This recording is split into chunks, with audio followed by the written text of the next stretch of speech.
Hey everyone, happy Halloween. We're doing something a little different today, a little extra fun episode for the season. Our regular Path of Night episode came out this past Wednesday, and next episode, The Trial, will be out in 2 weeks. In the meantime, though, we wanted to take this opportunity to announce that we're opening up ways for listeners to help us keep producing our shows. We love what we do and want to do more side projects like this in the future, so if you'd like to help support what we're doing, we have a coffee now, ko-fi.com/Path of Night. Any contributions are welcome and really help us out recouping costs to keep the show running. Most of all, though, as always, thank you all for listening. You've given so much life and community to a project that is so close to all of our hearts, and your reactions are sincerely and deeply appreciated. We all pass around every new review we get for days every time. So for tonight, we're going to be doing something a little different. If you're a fan of our post-roll table banter, this should be fun. First of all, you're probably wondering why I'm talking so much. I'm Rob, I usually play Neil, but tonight I'm taking over the storyteller's chair to run a comedic horror one-shot for the group, Dude Run, by Robert Nolan and Creepy Doll Studios. Tonight, the Path of Night crew is going to be playing paranormal investigators for a shitty ghost hunting show, the kind that airs at 3 a.m. on the Sci-Fi Channel. They'll be using their personal belief in the paranormal, their investigative techniques, and a bit of their ego to try and collect enough evidence to prove the validity of a haunting. I, on the other hand, will be playing the part of the skeptic.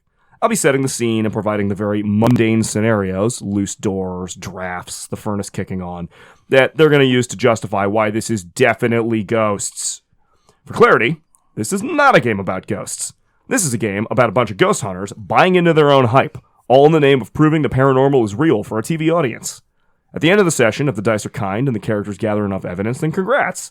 They proved this was definitely a haunting. And if they didn't, well, congrats anyways. They just debunked a false claim, outing those phonies who can't even tell a real haunting.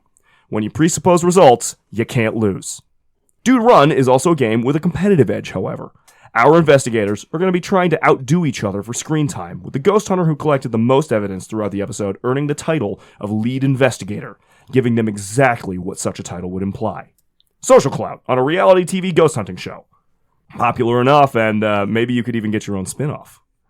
If it feels like I'm mocking ghost hunting TV shows, I absolutely am. But you also need to know that I have watched probably hundreds of hours of paranormal investigation shows in my life. I was obsessed when I was younger, and they still hold a place of exasperated love in my heart. So this game and tonight's session is kind of a love letter to ghost hunters, ghost adventures, MTV's Fear, sightings, and honestly my own family ghost stories about aunts that went to psychic mediums and second cousins that saw shadow people and had to leave their homes. So without further preamble, let's begin. Ghosts, poltergeists, demonic apparitions. Are they real? Or is there a more scientific explanation? Each week, the brave investigators with Connecticut Research and Evaluation of the Extraordinary and Paranormal delve into some of the most haunted places in the Nutmeg State. Tonight, on Ghost Pursuers. The intro to Ghost Pursuers starts to play. Creepy music interspersed with little screams, lots of night vision, Dutch angles, choppy editing, stock Adobe After Effects smoke, time-lapse shot of bare tree branches silhouetted against the moon at night.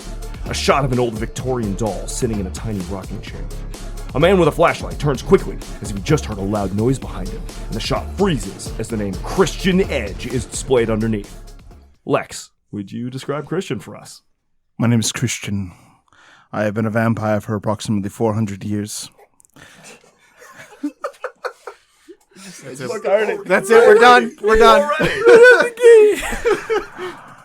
My unique circumstances have granted me the gifts of psychic power, and as such, I'm sensitive to the paranormal. I recognize my own. You want to tell us what Christian looks like?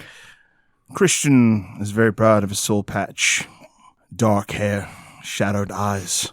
He dresses in all of the greatest fashions that 2004 has to offer, with skinny jeans, excessive belts, all around the waist.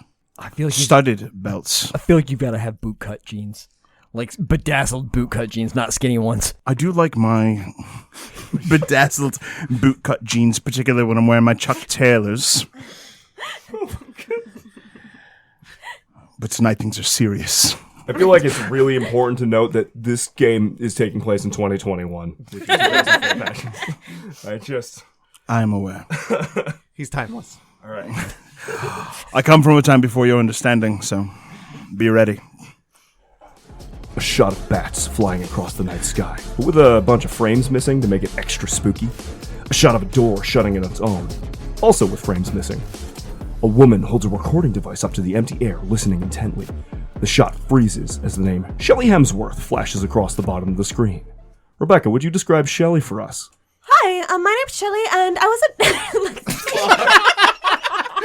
We couldn't even make it to the first Rob, what the hell? You can do this, Shelley. Hold on. Sorry, go ahead, Shelley. Focus your prana. That's good advice. Oh, Very don't good be advice. bringing her Very prana good into advice. this. Don't be gross. Rob just ducked away from the mic as soon as I started talking. It was, oh my god. All right, I'm sorry, go. Hi, my name is Shelley, and I didn't really believe in the paranormal until I started dating Cliff, but then I started dating Cliff, and then he started showing me what the paranormal was, and I'm really here now. I'm not sure, I don't really believe in it, but I think I'm believing in it now. You want to describe what Shelley looks like for us? So Shelley has long, mousy, frizzy hair. She's got this, vintage sweater on that looks like she dug it out of a thrift store's bargain bin. She's got these little wire glasses on and, always has an oversized duffel bag over her shoulder that she cannot manage. She's always tripping with it, and, it's getting caught in, her curls, and it's as big as she is, and she's pretty short. A zooming, shaky cam shot going up the stairs of a boring suburban home at night. A slow motion shot of a chandelier swinging in a circle. A man stands in the middle of a child's bedroom and then startles and starts to run. The shot freezes as the name Cliff Andrew Tolman appears on screen. Tim, would you describe Cliff for us? Yeah, Cliff is a surprisingly normalish guy comparatively to most of these people. He's got a polo shirt on that says Black Clad Electricians, and he's just wearing jeans and regular sneakers and a backwards hat, and he is very enthused to be here, but also seemingly somewhat tired. Cliff has personality-wise is, hard to describe him. Basically the normal guy in this round. He has a job. He does not aspire to dark powers. Does not hunt cryptids or any of the things that others have mentioned, and generally is just pursuing something based on stuff that he found in his grandfather's chest when he was a child. A sped-up time-lapse shot of a candle burning down. An old photograph of a Victorian man that fades to black. A woman sitting at a table with a Ouija board, looking deadly serious. The shot freezes, and the name Cimanthe Pratt appears on the screen. Oh, hey there, I'm Cimanthe Pratt. That's spelled Cimanthe because my parents are kind of frog legs. They didn't... Also, I come from a line of Squatch hunters, and the book smarts, they really ain't the... They ain't the foremost in our thought train. They ain't the locomotive of the thought train, if you know what I'm talking about. I came to the supernatural, honestly, but turns out my Squatch call is wanton, so I had to find a new field to go into. My Squatch call is wanting. I want that on a t-shirt. Oh, no. Okay, fuck. Erika, would you just... I think they want you to describe what you look like. Would you describe Cimanthe with a C and, what she looks like? Oh, it's C.I.M., hun. Yeah, no, I got it. It's alright. Triscuits, where did we go off to? Samanthe's got some short-chopped, curly red hair that she keeps in place with, a hanky. And then she wears kind of, baggy clothes with a lot of pockets, because you gotta have a lot of pockets when you're out hunting squatches. But it turns out it's real handy for keeping notebooks and such in when you interview people, because I got a good personality. So good. Wasted in the squatch hunting. Squatch hunting is very lonely. A close-up of a staticky TV turning on by itself. A slowly rotating shot of old gravestones. A man holds up some sort of crystal, looking at something, then looks up excitedly at the camera. The name Linus Szandor Foley appears on screen. Garrett, would you describe Szandor for us? So, I am Szandor, and I am come to this group through the Set Society. We are practitioners of ancient occult esoterica that branched off from the Collegia Luciferica, which branched off from the Ordo Templar Obfuscara, which was a branch of the Satanic Church. We have much more esoteric and perhaps sexy ideas as to how magic and the supernatural interact with our day-to-day lives. The investigations here will be greatly aided by my abilities. Szandor, that's spelled S-Z, is wearing a black turtleneck with a small silver pendant of weird, arcane, interlocking designs around his neck, has a crush velvet black blazer over top of his turtleneck, with a pair of kind of crinkly slacks that could probably use an ironing, and a very poorly put together black bowl cut hairdo. If he could grow a beard or a mustache, that would be great. Unfortunately, he just has maybe 2 or 3 hairs that form the very just shade of a mustache. Gross. The molestache. Nice. Szandor. Yeah, you didn't spell your whole name, hon. You just stopped with the first 2 letters. They're his favorite. Those are the tracks. those are the most important letters to the ritual that is my name. A spooky face rushes towards the camera, accompanied by a MIDI of a laughing scream. The words "Ghost Pursuers" appear in a barely modified version of the Chiller font. It wriggles on screen and then fades. On tonight's episode of Ghost Pursuers, the C.R.E.E.P team is contacted to investigate a series of frightening encounters in the Windham home of Rich and Laura Wilson. The scene cuts to a small, very plain-looking room with, like, a projector screen, but not an actual projector, like one of those ones that you hook up to your smartphone that doesn't work super good. In a place, Cliff, would you describe C.R.E.E.P HQ? C.R.E.E.P HQ is actually an attached garage to my business. The black cats? The Black-clad electrician and paranormal investigators. Yes. We operate out of Central Connecticut. And if you mention the show, you get 10%. But yeah, so it's an attached garage to my business that I run, and we maintain all of our equipment, and we utilize one of my vans to generally show up to these places. And we are actually projecting it on the blank side of the van to demonstrate where we are. And we are gathered around a folding table and some fold-out chairs. The wall that Cliff dreams maybe one day will have a projector screen on it currently has some cheap metal shelving that houses a bunch of stuff that you guys have either collected over past things, or some of your various equipment and accoutrement that you bring on stuff. I'd love everybody to describe one thing that they have contributed to this wall of junk. So my favorite thing that I have put on that wall is it's a spirit box. So it uses white noise. It cycles through all of the different radio frequencies in case the ghosts want to talk to us if there's ghosts. But if they want to talk to us, they can talk to us on different frequencies. This is going to kill me by the end of the night.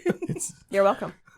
Szandor has used a piece of chalk to actually draw a ancient occult symbol onto the back of the facing of the wall with perfect angles and chemical symbols aligned to make sure that this will be the correct tools and implements we need to capture these spirits or ghosts.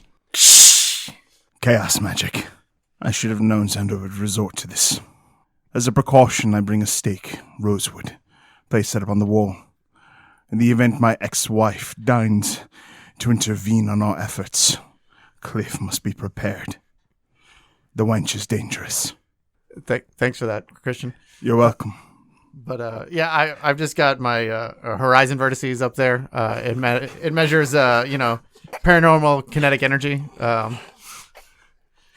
So is that kind of like a laser matrix, or? Yeah, Tim, please describe what a horizon vertices is to the crowd. It's a series of almost looking like Tesla poles that you looks like you probably set them up in around corners of rooms or whatnot, and they have faintly glowing lights and sort of an electric static sound. Powerful accoutrement. Oh, I just brought a crock pot of poutine.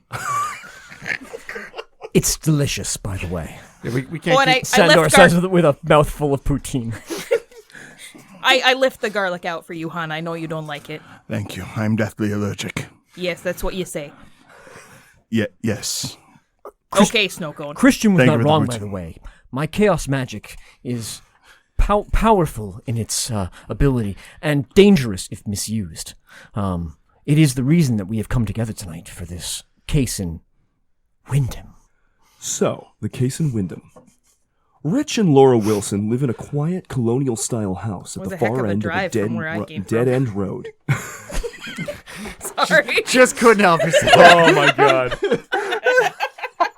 Well, if I'm not mistaken, Cinnamon is in Connecticut because of her cousin who works at the Pratt and Whitney.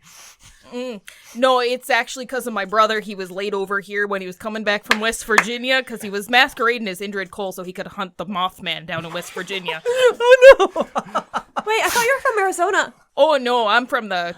Tell me Wait. you're not from Arizona. I'm not from Arizona, hon. One of Cinnamon's past lives was most certainly from Arizona. It would be no coincidence that Shelley would just think that you were from Arizona. He knows my name is Cimanthe. The narration voice cuts back in. AKA, shut the fuck up. No, I mean on the actual fucking episode of this TV show we're all watching. Rich and Laura Wilson live in a quiet colonial-style house at the far end of a dead-end road, Sunrise Drive, off of Back Road in the eastern part of Windham, near Lake Marie and the Allenack Wolf Woodlands Nature Preserve.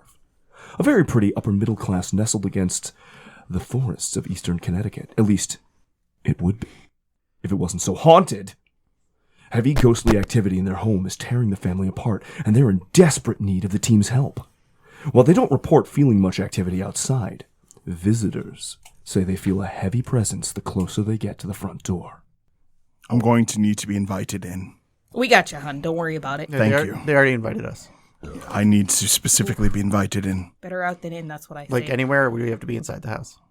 I'm always confused at this I just rule. want to caution everyone that when you look at the names Rich and Laura Wilson, if you count up the numbers in Rich, that's 4 numbers. Laura is 5. Wilson is 6. And is 3 letters. That's a total of 18. Divided by 3 is 6. 666. That's some good sleuth in there, son. That's some really good math. It is like a math. I wish that it were not the truth. But numbers do not lie. We're in a math lab here. Cliff knows best of all that numbers are invaluable to ghost hunting. That's true. The readings and everything else that we get are very much based on the numbers. As an and everything. electrical engineer, you know about them invisible numbers, right? Or imaginary numbers. I mean, I know of imaginary numbers, but like I don't really have to interact with them very often. Szandor makes a hand gesture in the air at the mention of invisible numbers, or Like warding off the yeah, evil he's eye. warding off the evil eye. Absolutely. Cliff is fearless, interacting with powers he doesn't understand. Cliff, Thanks, Christian. before the episode aired, the producers obviously gave you, and you disseminated to the team, a bunch of information, which is now being assembled by all of you to make it seem like you were just handed a bunch of information about the Wilson residence. Cliff, you will want to bring your equipment into the dock below. The family has seen a shadowy man standing in the corner of their living room late at night, and both Laura and their childling Brandon have reported being overcome with spells, dizzy spells, at odd times throughout the day, accompanied by the smell of burning wood. Significant, Cliff, very significant. Seeing movement around the corner of their eyes, hearing a low rumbling, and feeling the vibrations of the supernatural. and the dining room located next to the living room. The chandelier has been known to turn off and on all on its own, and Rich even reported seeing it move by itself, even when no one is in the room, not even Rich. Do with that what you will. Thanks, Christian. I'll definitely look into it. Oh, that's incredible. Do you mean do thou as wilt? Careful with your wording. There is power there. Oh, I know. It's no coincidence that these words were uttered. Well, I think that would connect it to, right? Like, there was a kitchen and the family had all reported seeing human shapes out of the corner of their eyes. I don't know if that's like the Shadow Man or not, but maybe it is like the Shadow Man, or maybe it's other different human shapes. But the cabinet doors were found open after leaving a room. I think maybe after everyone had left the room, right? Because the cabinet doors had been open then, or close. But then the sinks in both the kitchen and the attached bathroom are sometimes on too. And their daughter Tabitha, she said they found the bathroom sink nearly overflowing with hot water when she returned from school one afternoon. And in the family room, the television was sometimes on and off and on and off, and all by itself. And waking up at 3 a.m., it went really, really, really, really, really loud. Very wise, Shelley. Thank you for your contribution. Uh-huh. We'll definitely have to look into that. Yes, we will. I will look into it, I promise. We'll definitely have to look into that. I'll keep you safe. Thanks, Yeah, Christian. so I think maybe that those would be really good spots to look into, right? The television and the kitchen and the cabinets and the You are sink. absolutely correct and natural. What the fuck? Dude, you gotta run this. Focus, I know. right? I want to run it. I'm dying. Anyways, All right. anyways, upstairs, up in Brandon's room, there seems to be the source of the main activity. He is reportedly seeing the figure of a man with no eyes staring at him from the corner of the room. Is that the same guy? We don't know. At first, he refused to sleep with the light off, but eventually the ghastly apparition appeared even when the lights were left on. He's experiencing terrible headaches nightly, claimed that the eyeless man tried to strangle him once in his bed. Family members claim to have seen this man looking down at them from Brandon's window from the backyard. Brandon refuses to sleep in the room now and is taken to sleeping in his sister's room. Tabitha claims to have woken Brandon from a nightmare where he's muttering the name Peter all over and over again. Does that mean anything to you? Yes, significantly. Szandor? Peter. There are several convocations of the name Peter in the diaries of some of our elder members of the Set Society. Oh, are you sure he's not just talking about something petering out? Oh, perhaps. Bed strangulation is a dangerous affair. We're going to have to take this very seriously. Gotta have a good safe word. Yes, absolutely. Okay, well, chicken necks. Okay. Well, there doesn't seem to be too much going on upstairs. The family's hearing a lot of pitter-patter from the hallways at night.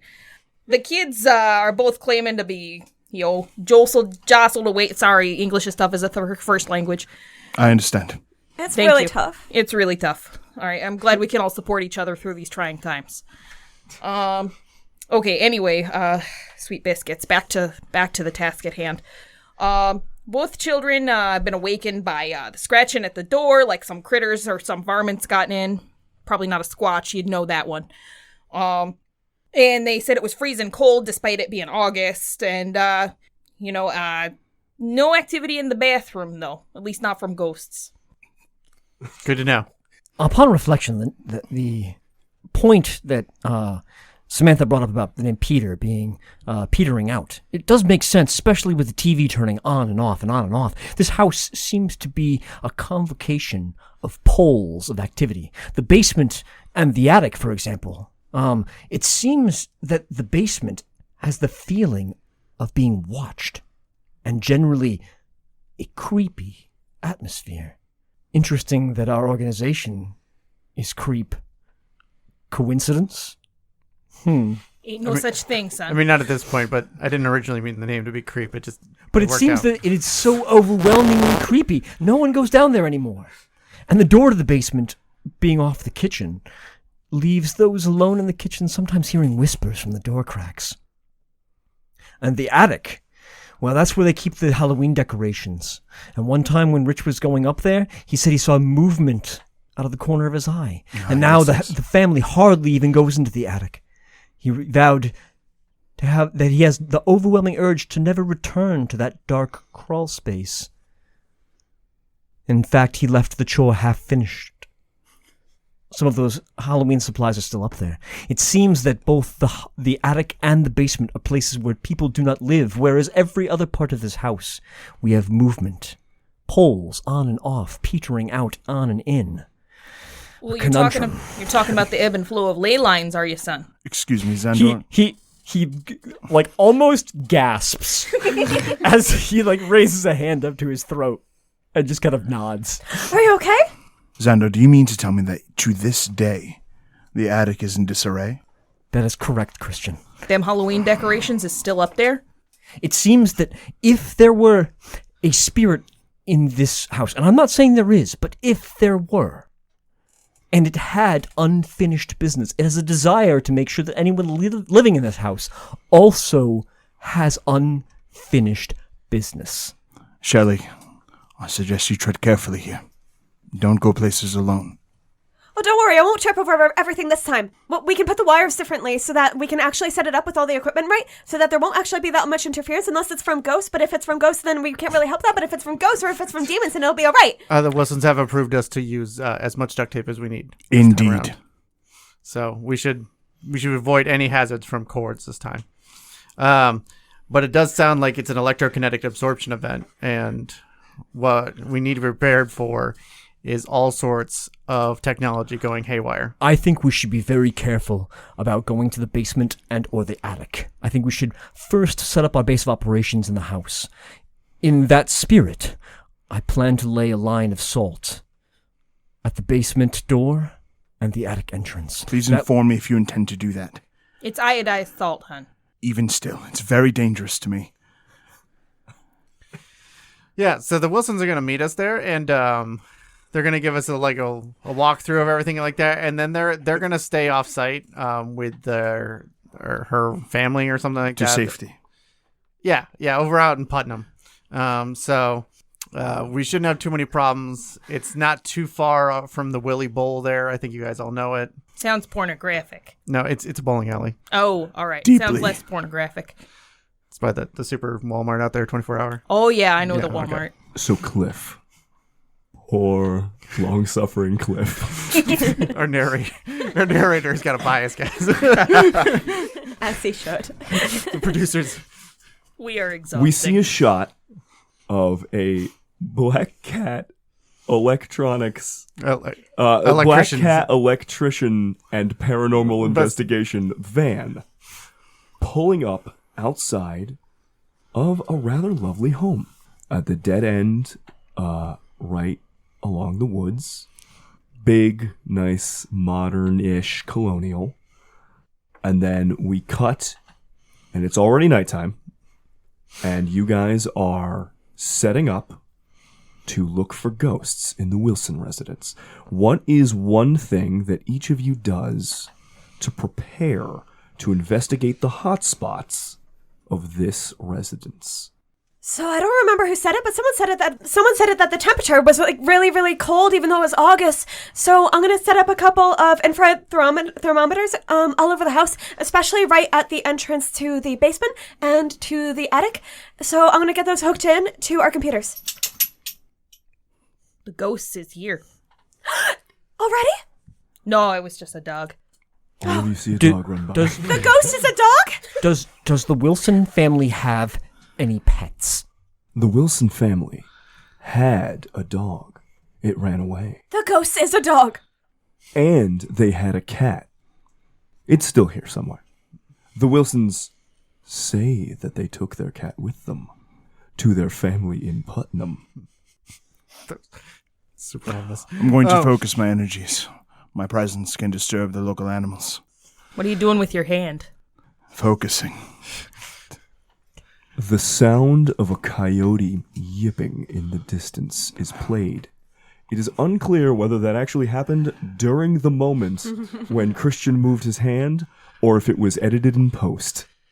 Anyways, I'm going to be setting up my horizon vertices up in Brandon's room. It seems like the main hotspot of the activity here. That should be able to pick up any kind of APX shift. Cliff. Cliff, I have a question for you. Yes, Christian. May I come in? Yeah, I had the Wilson specifically invite you in before they left. My thanks. Yeah, no problem. Szandor has prepared a series of arcane vestments that he wears around his shoulders, draped over his crushed black velvet blazer.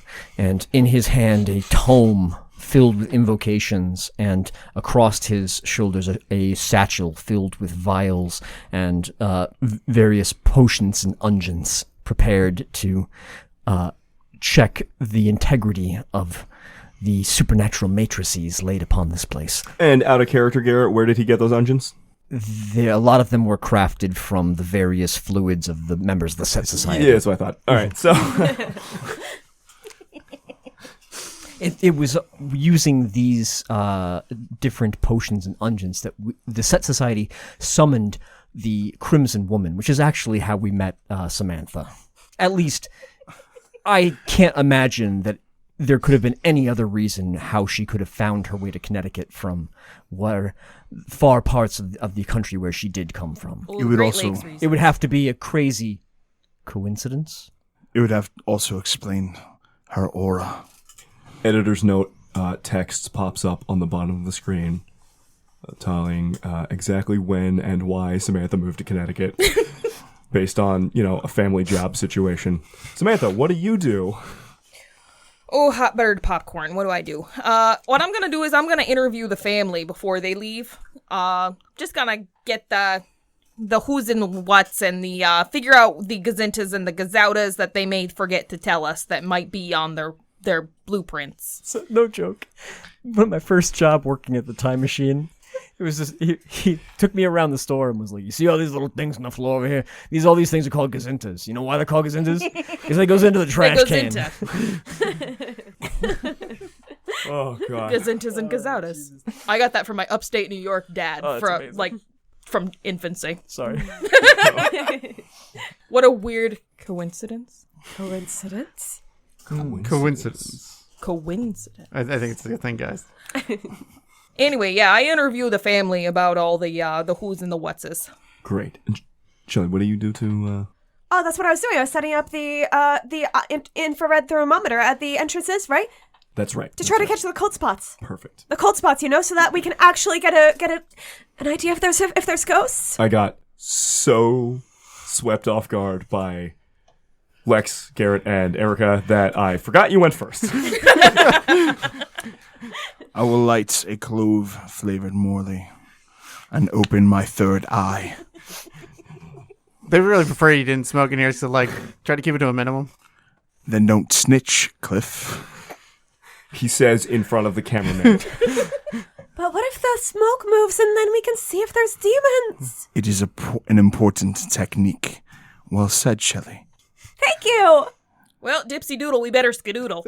The camera lingers a little too long on Christian looking at Shelley before cutting to the first investigation hotspot. Where do you guys go? We should probably start at a little bit, not the most intensive thing, early in the night. We should absolutely go with the kitchen. It seems like the kitchen is attracted to many of the other hotspots in this area, and it might be a map of the supernatural energies and their flow. I concur. If we begin with the kitchen, the energies of this place will draw us to the most important place, the heart of the storm, as it were. That seems like a solid place to set up all of our equipment and everything else like that. So, I think it's right on, guys. So why don't you start doing your extrasensory stuff, and I'm gonna get the rest of the equipment set up here with Shelley. All right, I got the wires. Shelley, Yes? may I have your assistance for a moment? Oh, of course. What do you need? I need your help entering a meditative trance. All right. I'm not very good at meditation. It requires calming me down. What do you need? I will show you. You don't have forever here. I do need her to help me with the chords. Tim Davis, professional straight man.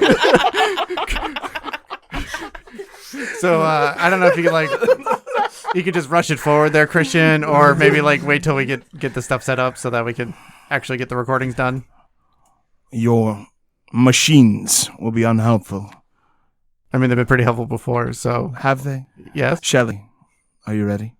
Yes. Cut to the kitchen.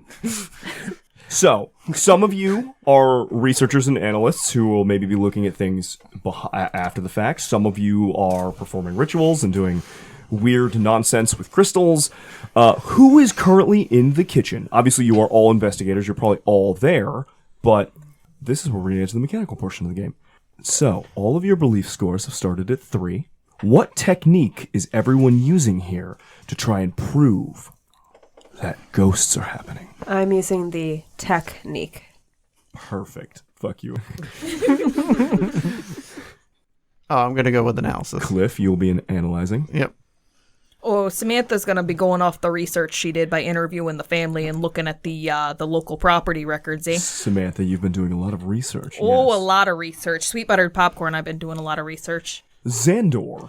Szandor's going to play it slow. I'm actually going to analyze my my experience in the kitchen after the fact. Perfect, yes. And Christian, what are you doing? I extend my senses. Important note. Have you guys, like most ghost hunter shows, gone dark? Turned off all the lights in the house? Well, it's already after dark, right? It is my preferred state. I think it's part of the ritual or meditation, or is it a meditation or is it a ritual? Indeed, Well, it is. I think we're just setting up. So this is our first time in the kitchen.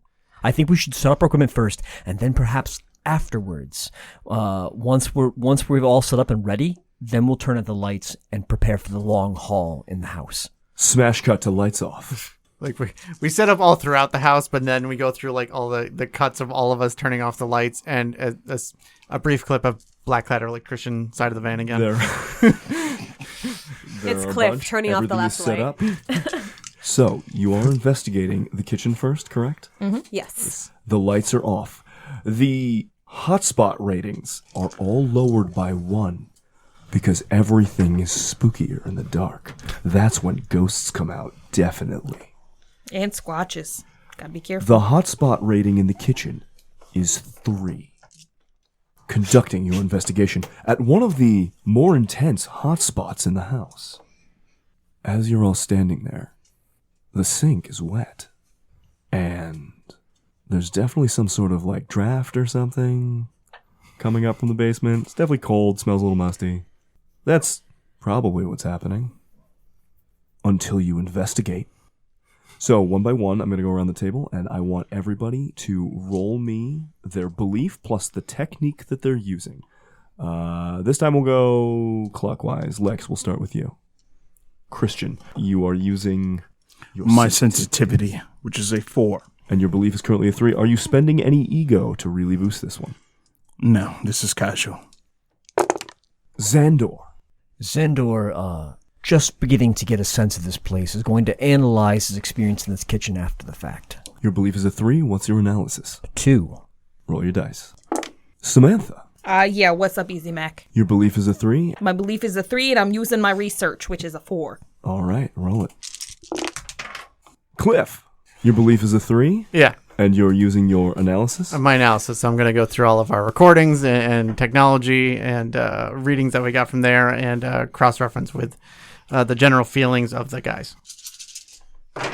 Shelley. So Shelley has set up thermometers throughout the room, as well as she is walking throughout the kitchen holding an infrared thermometer that she is pointing at wildly inappropriate spots throughout the room over and over and again. So that is belief of 3 plus her tech, which is 4. Roll it. So, as you're all using your various techniques to determine that wasn't just a draft from the basement carrying up musty air, it's definitely ghosts. Did anyone roll 3 of a kind? Cliff. Oh, poor Cliff. Yes. Cliff's walking a dark path. Straight out Compton. So, here's a fun part of Dude Run. The reason it's called Dude Run is sometimes you buy so much into your own hype that you freak the fuck out and run away. So Cliff will run screaming out of the room, or at least flee the scene. However, panic is contagious. So everyone who didn't run needs to roll me another d6. I am deciding to run. I'm not spending any ego. Hell yeah. Good point. You can roll ego you can spend your ego to not run. Now that everyone has rolled their additional d6, did anyone else get 3 of a kind? No. Nope. Nope. No. Okay. Fun fact, if you had, you would have run and everyone else would roll another d6. It's amazing. Because panic is contagious. So, Cliff, tell me what it is in the moment that freaks you out that much. That you were using analysis of the stuff after the fact. You'll definitely be justified after the fact. Probably, maybe. But what freaked you out that hard that you just had to run out of the room? So I was plugged into the micrometer, and it seemed to have picked up some sort of micrometer. Some sort of creepy mumbling that seemed to increase in volume to the point that it became ear piercing. So I threw off my earmuffs and proceeded to go to a different room. Earmuffs or headphones? Same things. Perfect, Cliff. So Cliff runs. Unflappable. Amazing. So Cliff, by running, you've got no evidence from this investigation, from this hotspot investigation, but you do increase your belief by 1 because that was so scary. This is definitely a haunted house. Definitely. I'm going to reference Now, my grandfather's guide. Everyone else, your total dice that you rolled, set aside every number that came up even and count up how many those are. Even numbers count as successes. Does that include the additional die we rolled? Yes, every die you roll. Because Cliff freaking out does make this definitely more real for you guys. I'm just here to help. I have 4 successes. 4 successes. 3 successes. Oh, I got 6 successes, hon. Wow. So, everybody beat the hotspot rating. The hotspot rating in the kitchen with the lights off is currently a 3. I would have not passed that either. So, everybody wins. None of you spent ego, correct? No. So, each of you might either gain a point of evidence or gain a point of ego. Erika. Oh, yeah. Cimanthe, having the most successes right now, gains 2 additional points of evidence. So you can either gain 2 evidence and an ego, or 3 evidence. I'm going to go 2 evidence and an ego, son. Yeah. And you gain the first of the episode's confessionals. So I want to go around the room. Everybody who succeeded, tell me what you found. And then, Erika, we're going to go last to you, and you get to use what they said to either just tell them they're wrong, or use what they found in their investigations to definitely support your point, because you're the best one here. Obviously. Yeah, let's start with Szandor. So, in the moment when I was watching Cliff flee the space, I was a little bit puzzled. It seemed that he had heard something on his recording, which would make sense about the things we heard. But I then realized that the convocation of this room is of a poor number.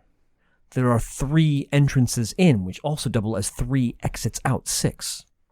There are 3 windows in the far side of the wall over the sink, 2 skylights viewing in, and a 3rd skylight over across on the foyer. That's 6 windows. And then if you look at the points, the corners of this room, there's actually a bit of an indent. So there is, in fact, 6 corners. 6, 6, 6. Once again, this number just keeps on appearing. It can't be a coincidence. This Coincidence? This whole house has to have been built for some kind of nefarious convocation. Shelley, what'd you find? So I was walking around the room with the thermometer in my hand, right? The infrared one, and I kept shooting the thermometer into different corners just to see if I could catch a cold spot. And then I shot it into the corner that Christian was standing, and there was a cold spot. And I wasn't sure about that, so I had to reset the thermometer. But then I shot it at him again, and it was a cold spot, so I don't really get it. But then I reset it again, and when I shot it into the room, there was another cold spot, and it wasn't where Christian was this time. And it was by the sink. Cut to a shot of the sink running. Unclear if that was edited into post. Christian, what happened? I focused my chi. Drawing in I just wanted to stop the right ambient there. I just wanted to energies stop there. I focused my chi. Done. of this domain. And I felt them. Murmuring the sins that were enacted against them, one at a time. This place is not haunted, it is infested. So I used a breathing technique taught to me in the sacred steppes of Mongolia. And there I began to sense them one at a time and learned their stories. The editor cuts out before we hear any of those stories. Cimanthe. You would have to be an absolute idiot to not see the masterful breathing techniques that Christian knows. Those Mongolian breathing techniques are known to only a select few individuals. So, and they are so powerful. To aid in the breathing techniques, I undid my shirt. the editor cuts away again. The happy How do these trail shots keep is getting a good means of bringing it to a focal point. So I used my happy trail to push the envelope. Mongolians taught you about the happy trail. I don't know who you've been visiting. I did. It is known that on the way up to Kathmandu, many of the trails are dangerous and deadly, but there is one. Okay, all y'all shut up now. It's Samantha's turn. We hard cut to a confessional. So, all of the research. In the kitchen, Cliff flees the room as Shelley points a device into random corners, looking really intently at the cold spot that seems to keep following Christian around. Christian says a bunch of weird fucking shit. As Szandor hovers nearby, looking at windows and counting on his fingers. We hard cut to outside by the van. This is not a night vision shot. This is a shot that is actually somewhat lit. You're definitely highlighting the black cat electricians next to Definitely highlighting the cat. It's like they can't. Cliff has designed the van so you cannot shoot it with a camera without getting the phone number and the email address. Yeah, we gotta buy that domain. Somebody get on that shit right now. Cimanthe. Everything that they were doing supported your perfect conclusion. Mm-hmm. Well, let's see here now. So, poor Cliffy. He's normally our eye of the storm, but I guess this time it just got to him. He flipped off his earmuffs and he ran out the room like he was being chased by a rabid cat. So Szandor was talking about shapes and sixes, and I think the word hexagon was what he was looking for.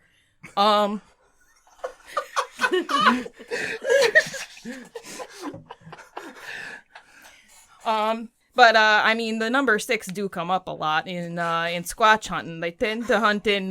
They got the 6 toes, you know, and they leave the deer spread into 6 pieces, you know, or the legs of the deer is. I'm getting off track. Never mind.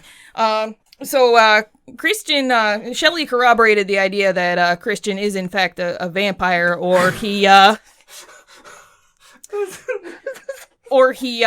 he's wearing like cooling packs, cause I don't know, maybe it's just a little too warm for his sensibilities here, outside the grave and all.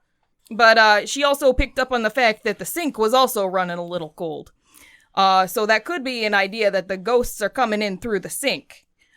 Which is there are a number of myths that corroborate ghosts hovering near water. So if the sink is turning on and off by itself and it's running cold, that's definitely corroborating that. These myths are definitely mostly from Japanese origins. And due to my research, it was a Japanese family that owned the house before this family.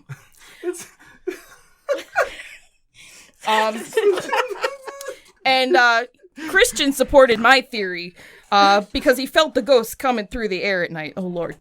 But he was also... It was also a little weird because he kept looking at Shelley and breathing real heavy. And taking off his clothes and talking about his treasure trail, and it was... Look, I ain't against a little workplace hootenanny, but... But I think it's in poor taste to do it in front of, like, ex-spouses. Oh, man. Did you guys know that? Did you know that, Shelley and Cliff used to get a little hubba-hubba? I don't like any of She those waggles words. her eyebrows at the camera. Her eyebrows suggestively, and There was a jarring commercial cut. That's it, guys. We can go home. Fucking take. That was art. Hey guys, I would love to know what fucking infomercial bullshit commercial is sponsoring this show. The Wonder Boner. You cannot just say Seconded. Cliff bought his own ad space. That's right. I don't need to. The show has plenty of bad. Have you ever had problems holding a bowl? Shows this old man who drops a bowl, horribly comedic. Smash. Oh, just kind of makes a face and like, "Ugh." His wife comes in and yells at him about it more. What about trays? And the guy shows a guy dropping a tray. Smash. Well, fear no more now with rubber fingers. Flub. You see a woman happily putting on small little rubber fingertips on all of her hands. With rubber fingers, you'll never drop your priceless china again. Smiling. How about? Is that a sound effect? It's that little It can even be used as grips for your toes in the wintertime. Whoa. Whoa, Grandma, Grandpa, you're so cool. Thanks, kid. But thanks, rubber toes. Rubber toes, not FDA approved. And we cut back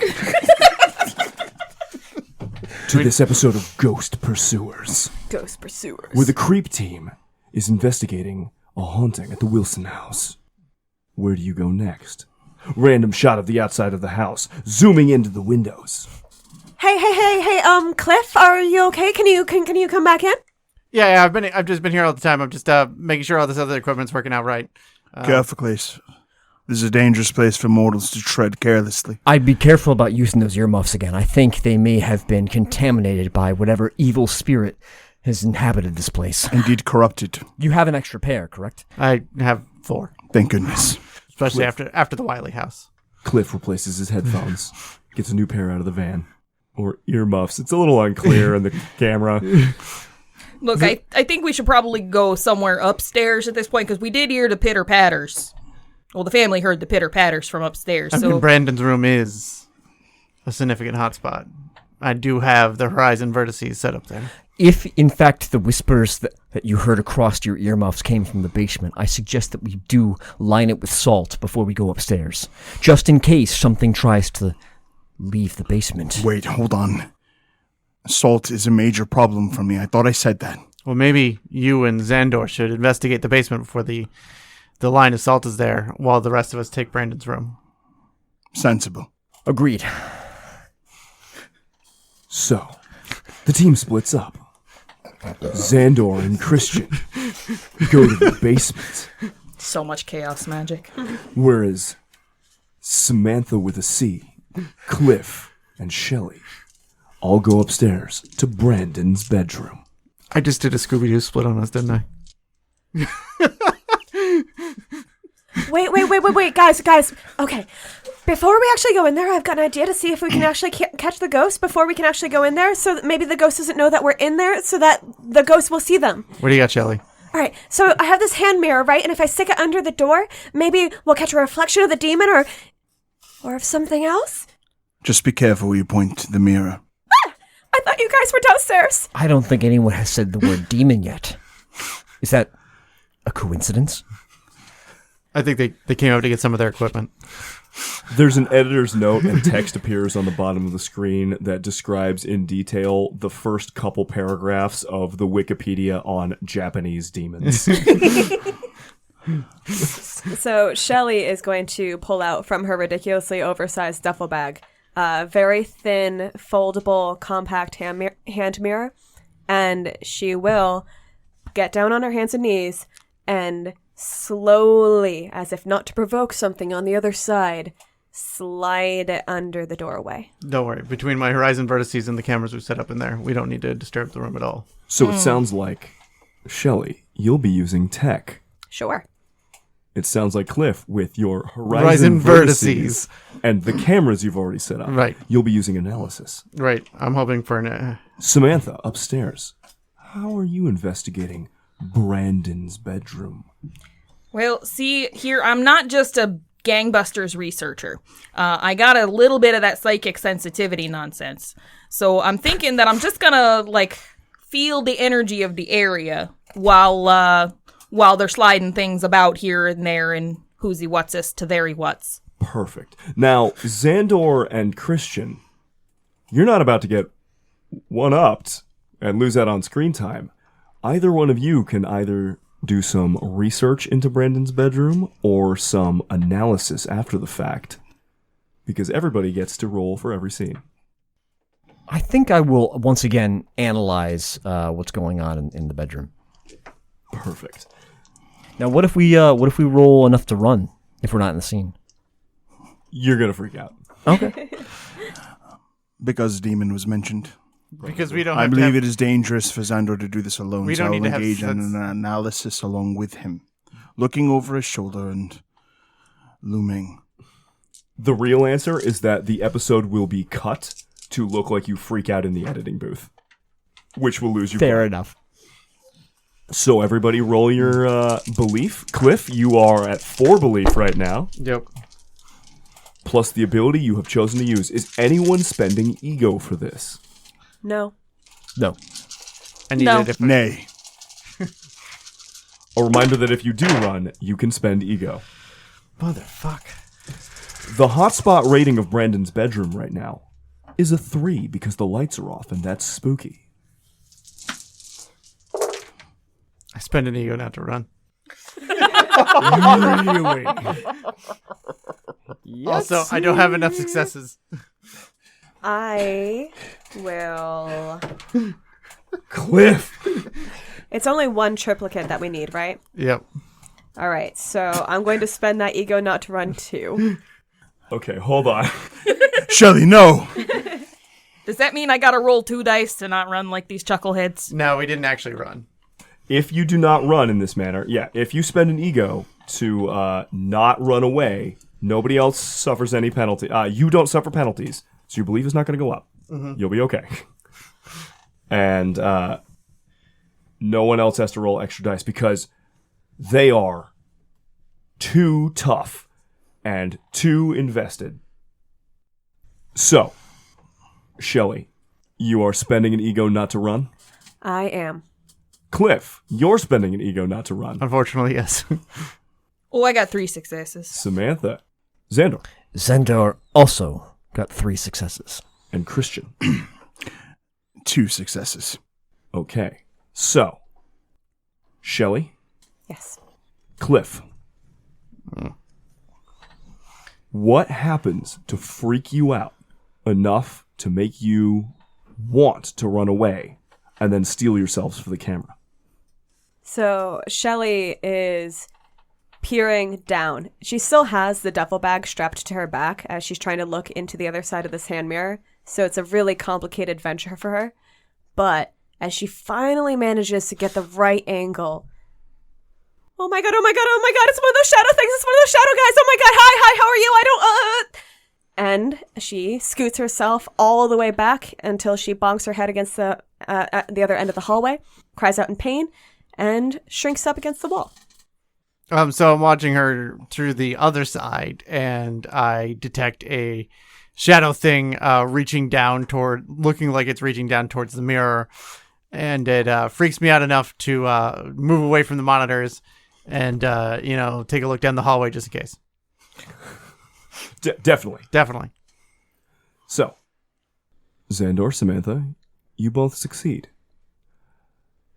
What I didn't mention before, because I forgot, is that, Cimanthe, earlier in your confessional, you were talking about the history of this place. Oh, yeah. Lots of rich history. Because this place has a history, as has been established by Cimanthe, the hotspot rating reduces by 1 across the whole house, which means Brandon's bedroom is actually a 2. So, Cimanthe and Szandor, you both got 3s. The way to break a tie is which one of you has the bigger ego. You may spend your ego against each other. Whoever spends the most seizes the confessional and wins this part of the investigation. You don't have to, because then you don't have it for the future. But that's how you break a tie. Well, I have an ego of 2. So do I, hun.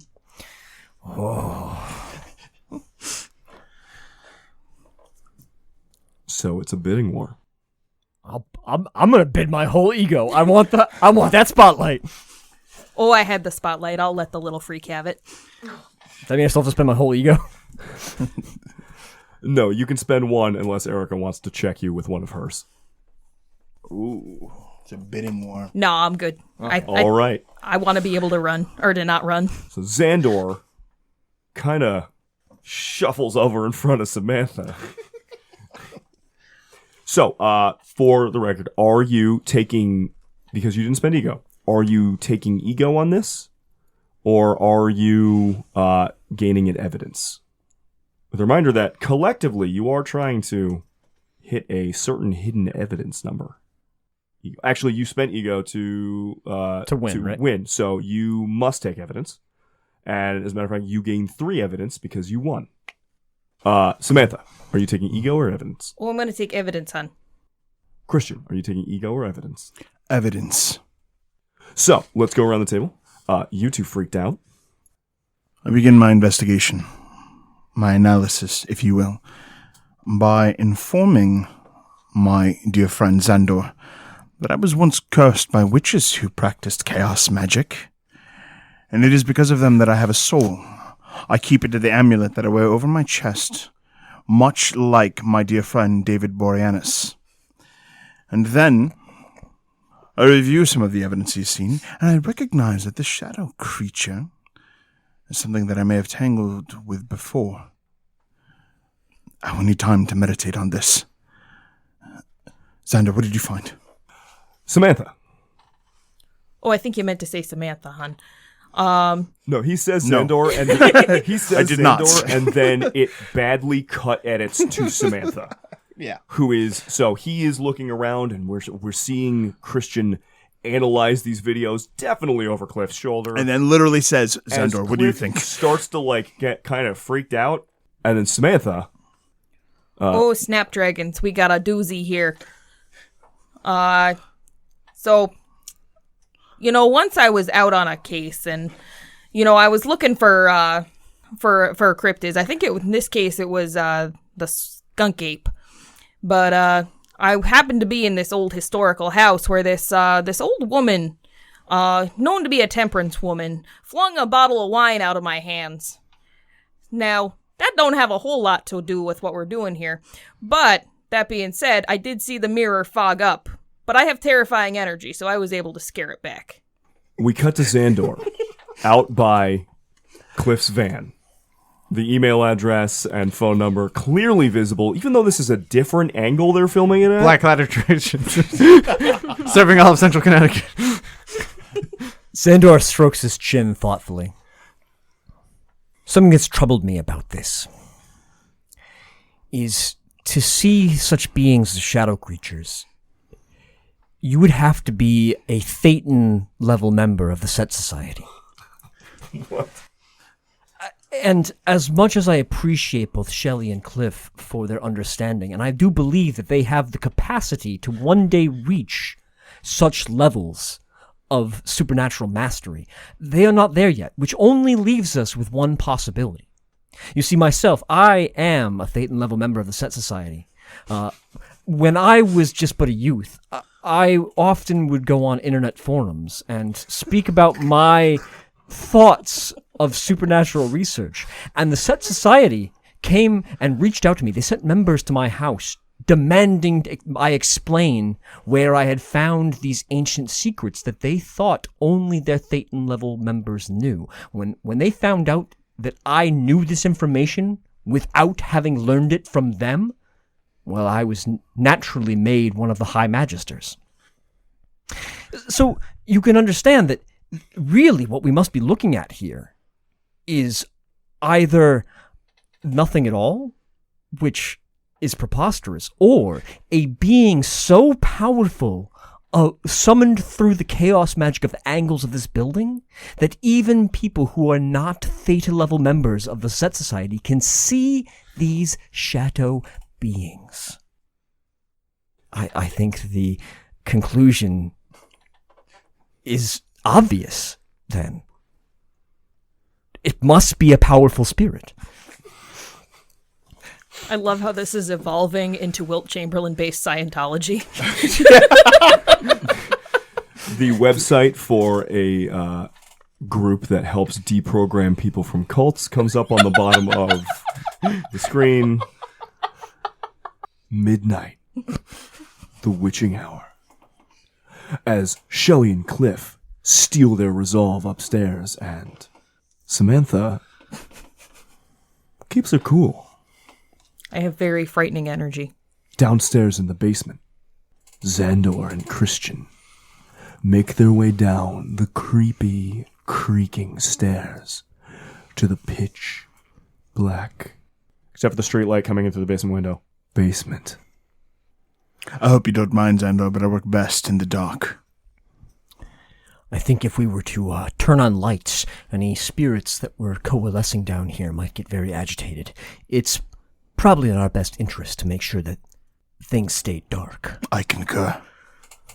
Just like with upstairs in Brandon's bedroom, those of you who are not actively here can use analysis or research to try and figure out what happened with the things that they captured downstairs. First, Christian, what are you doing down here? Initially, I'm going to focus using my soul amulet. Is that tech? Don't be ridiculous. Afterwards, I will enter the meditative trance, running my hand along the cool walls to get a sense of the cold water seeping through. It is the means by which they enter. Where we find water, we will find them. Szandor. Wait a minute. Okay, so you're using sensitive, right? Yeah. Okay, great. Just to be clear. Szandor. What are you doing here to investigate the basement? Szandor's prepared several echo tinctures. They're small vials prepared of fluids of release.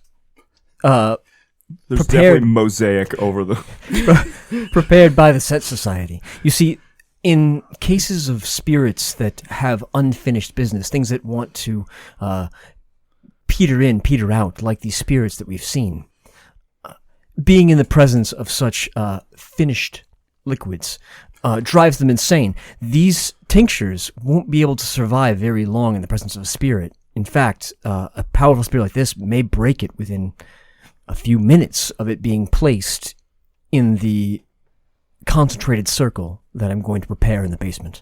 Obviously, I'm going to use my artifact tech to explore this space.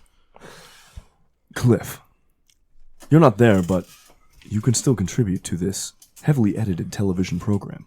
We may be carrying tech on us for you. Well, earlier when we were sitting there here, are cameras. We may have things he placed on us. I don't know. so I have put down our EVPs in the basement there. Awesome. You could.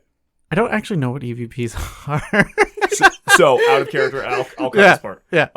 EVP is electronic voice phenomenon. It's where like you put up a recorder and like ask questions to the air or whatever. Oh. You know when I was describing the spirit box earlier, and it was like something that was using white noise and it would flip from like station to station. Sometimes they're on that sort of format where it's like a radio that like goes from station to station. You connect words. Sometimes it like picks up frequencies and tries to construct words. So a lot of the times, at least for like the old ghost hunting shows, it's literally just a mini disc, like a digital recorder, and they ask a question, and then they'll like dial way down in the audio to pick up something that sounds like, and they're like, "Ooh, that's definitely words." Here. So I just set up some recorders down there to pick up any sounds and stuff like that while Szandor and Christian are interacting with the spirits down there. Cimanthe. Oh, hun, I'm gonna look into the floor plans of the house, and I'm gonna use my my days as a Squatch hunter to see where the ley lines oversect. Sure. Yeah. Yep. Fucking Rob's Shelley. getting stressed out. Fine, sure. Hey, you guys, you're going down there in the dark, right? Of course. All right, so I'm gonna see if anything comes up on the UV readings. I'll be analyzing. UV, wait, hold on. What do you mean by UV? So you do have the flashlights that I brought you from the earlier trip, but you can go ahead and ignore those if you want because there's some set up in the corners anyway. So we can just have the UV ratings, so that we can see if there's anything unusual coming up in those readings, and I'll let you know. Ultraviolet rays are extremely dangerous to my kind. Christian, perhaps you should put on your sunglasses. I'm going to have to. Will that be okay? Will that They're Ray-Bans, yes. Snap them open. Do what you must. And When he says you'll be- Ray-Ban, the words are bleeped because we do not have sponsorship, and they have asked us not to say Blamman. I would have thought he was an Oakley's guy. Hey, just to be safe, I'll let you guys know over the comms that I'll turn on the UV. Okay, so that it won't in case you need more sunglasses. The comms are a bunch of old Walmart walkie-talkies. The Cliff backed up. From a yard sale. We had They him work around fine. for a while. So, everyone roll me your current belief plus the skill that you're using. I'm going to amp it up with my last point of ego. Play a Szandor dangerous shooting game. for the stars. Trying to get his own spin-off series. Oh, no. Just as a reminder while everybody's rolling and giggling here, that,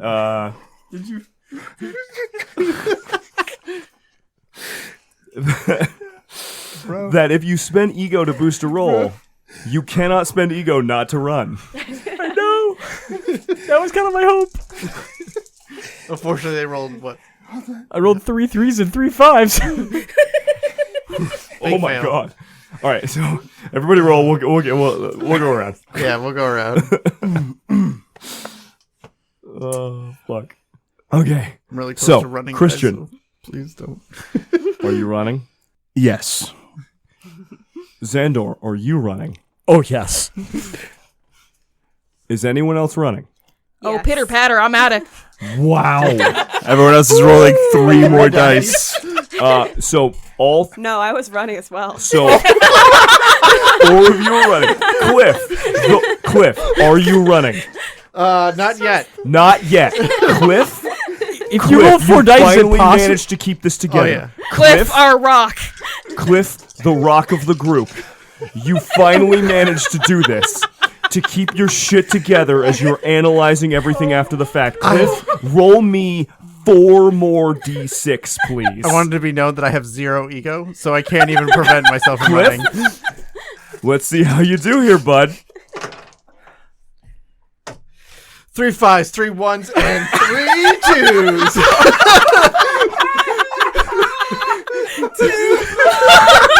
I was so close, and then you guys are like, here's all this extra dice.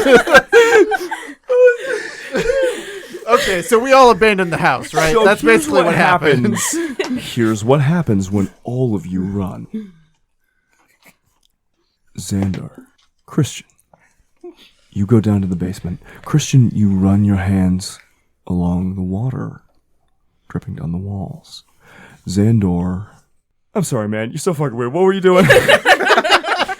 I'm placing Right, vial. I'm playing Placing vials. jizz crystals Yeah, all over the jizz place. magic. Whoa, I'm sorry. I'm sorry. He's putting his Vials of vials down. release. Humor. A humor. Thank you. Christian understands. Vial high. There's only 4 humors, man, and that ain't one of them. These are very delicately constructed vials. It's a hell of a Of lot of jizz release. you're carrying around in your pockets, The man. 2 of you. From 3 Theta level members of the Set Society, with 5 of our lesser. The editor cuts. The 2 of you are in the basement. And that overwhelming, creepy feeling, that feeling of being watched, starts to become overwhelming. And you're watching your release vial. And I think off camera we hear one of them shatter. You hear waiting, and the feeling gets too overwhelming, and you hear something shatter, and you run. Both of you freak the fuck out and run. The rest of you, analyzing the footage of what happened, unfortunately, nothing's on screen. Nothing's provable because the cameras get knocked I'd also- as the two boys run super hard. And the three of you in the booths afterwards, looking at the blueprint, everything, something is wrong. And you get so freaked the fuck out that all of you may describe yourselves fleeing in a panic out of the house to go meet by the van because all of you screamed. Everyone's belief goes up by 1. I would say maybe them running and yelling just causes the rest of us to flee the house at the same time. Oh, yeah. We cut to... you two. Everyone describe yourselves freaking the fuck out. Szandor, kick it off. Szandor, who is in the midst of delicately placing the vials for his ritual, suddenly whips his head around at the sound of a shatter. Christian, did you see that? Did that push? Did you feel that push? I felt it. What is that? What is that power? I think it's a tulpa. What? No. This isn't a shadow beast, it's a tulpa. Move! Szandor, this is not for mortal men. Get quickly up the stairs. I'm going to salt the exit. Don't salt it yet. No, please. By the blood of your Lamar, I reach up. Christian, give me No a salt, hand. please. No salt. No salt.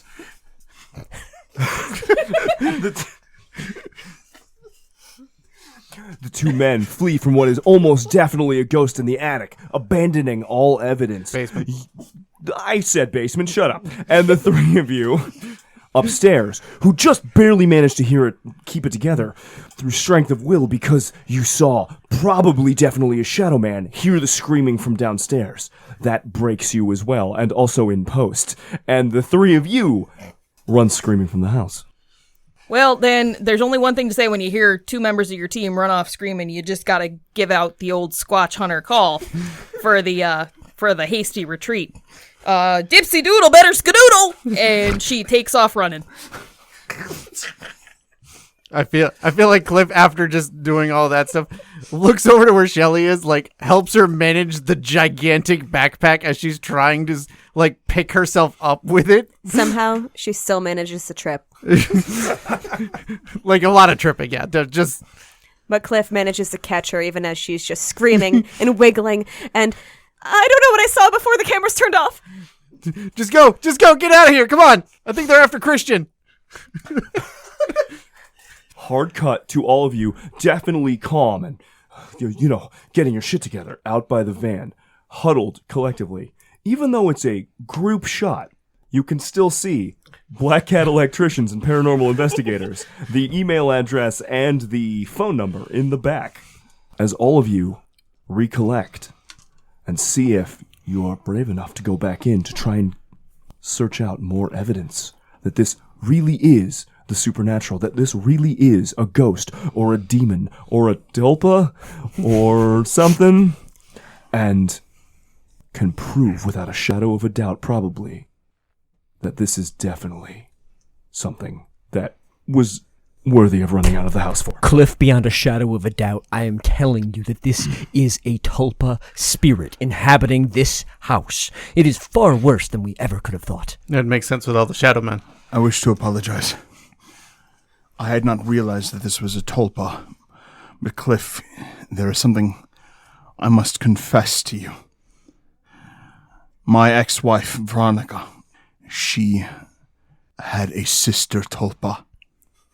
I have a sister-in-law who is a tulpa. I am very sensitive to their presence, and I fear that I have roused its anger. Christian, this was extremely irresponsible of you to go inside the basement with me, having this close connection to a tulpa with the chaos magics I was wielding. I thought it would be different this time, and frankly, I had no idea you were so potent. So Cliff actually pulls out like a leather-bound journal, and on the outside of it, he starts flipping through it. He's like, "Yeah, this tracks with what I have for tulpa." Yes. Yeah. I nod The profusely. shadow people, the running water. Whoa. We gotta back it up here. Where am I from now? Don't you know? Everybody help her. Oh, don't you know? Oh, don't you know? Oh, don't you know? Oh, don't you know? If you don't, Why did you There's an incantation. if you don't know, now you know. Okay, so I'm just throwing it out. It's just conjecture. Is it possible you lured the tulpa here and it wasn't natively here and we're dealing with two spirits now? I don't know. Because this also sounds a lot like a Hyosube, which is the Japanese water ghost. There's no way to know for certain. Not yet, anyways. We may have to continue trying. I hear your winter. I hear your pain. I failed your summer ways. I feel no pain. I raise the flat of my hand up, and I will attempt to push the tulpa away from my companions with my psychic prowess. There's an intense musical sting as this nonsense happens. All right, guys. Smashing pumpkins is very effective for this How did you find that out? experience. It is a harsh teacher, but it is thorough. So should we keep that playing as we keep going in? I think it's time for us to investigate the living room. Are you sure, Cliff? Much of the things that have been happening there. We'll be able to find the evidence we need At to least hopefully prove. I made sure to salt off the basement. At least let me salt off the attic before we all go to the living room. Those nexuses of energy could be powering this thing beyond levels we could imagine. Oh, and water does come in through the roof, yeah. I apologize. I am normally stronger than this. Allow me the opportunity to focus myself with Kenjutsu techniques. With but a kata or two, I should be ready for us to progress further. You are a master of the. You are a master of the sword. I am. I learned during my studies to Japan. Well, I mean that's while I was out partying, right? Yes, of course. Right. While you partied, I mastered the blade. There we go. That's what I was looking for.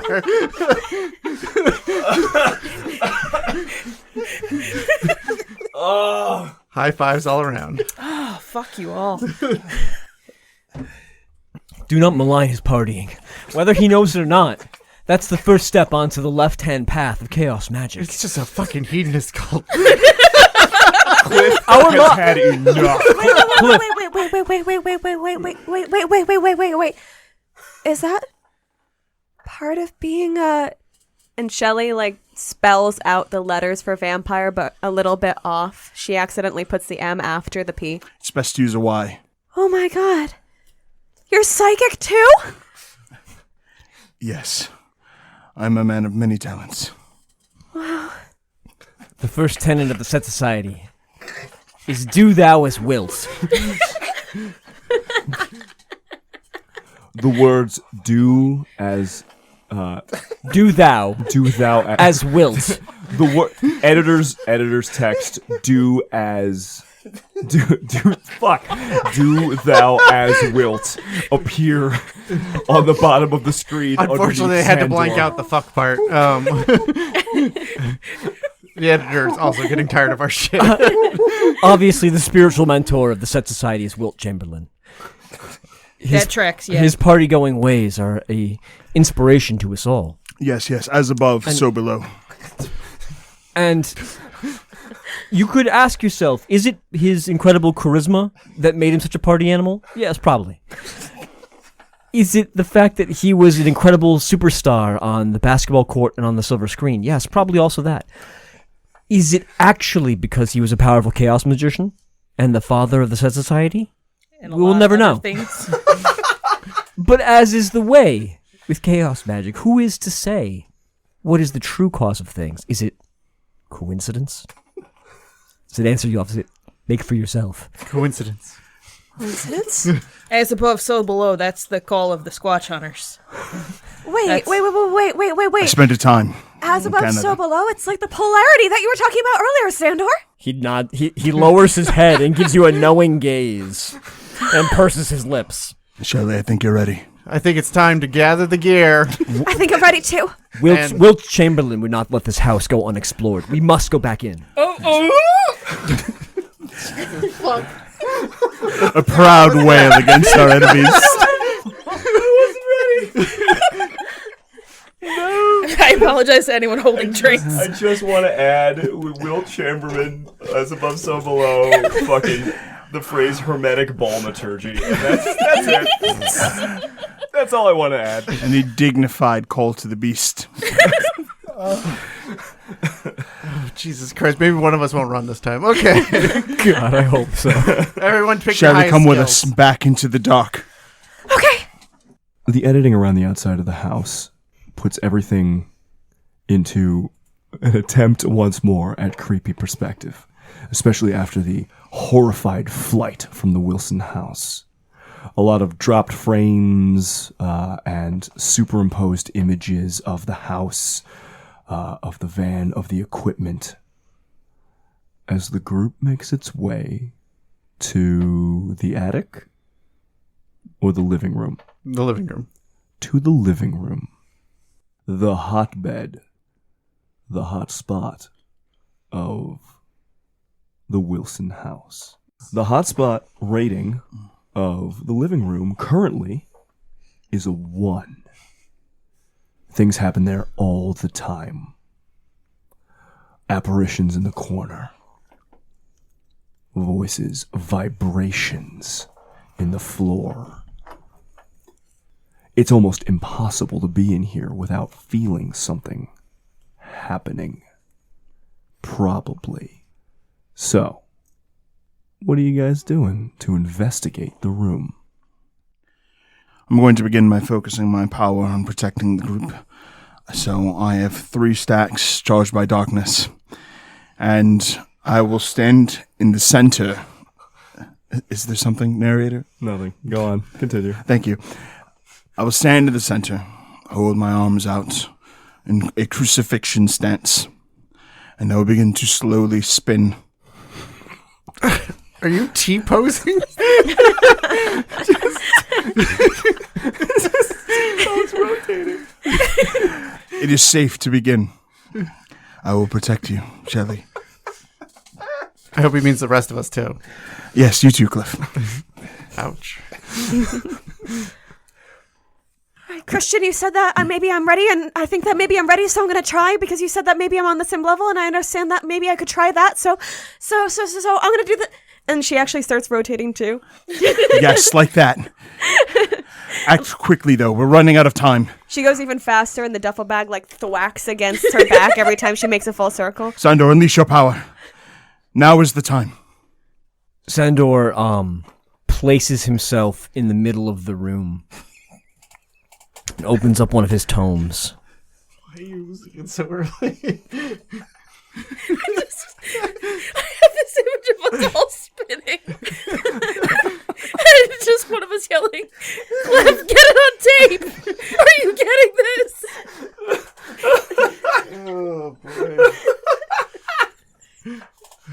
Sorry, Szandor. Szandor reaches into his pocket, pulls out a compass, and looks to see, make sure he's facing north, puts the compass away, and starts kind of just feeling out the room and looking at different aspects, and tries to find the signs to tell him exactly what the nature of this spirit is. If it is in fact a tulpa, it must have left signs to explain its presence here.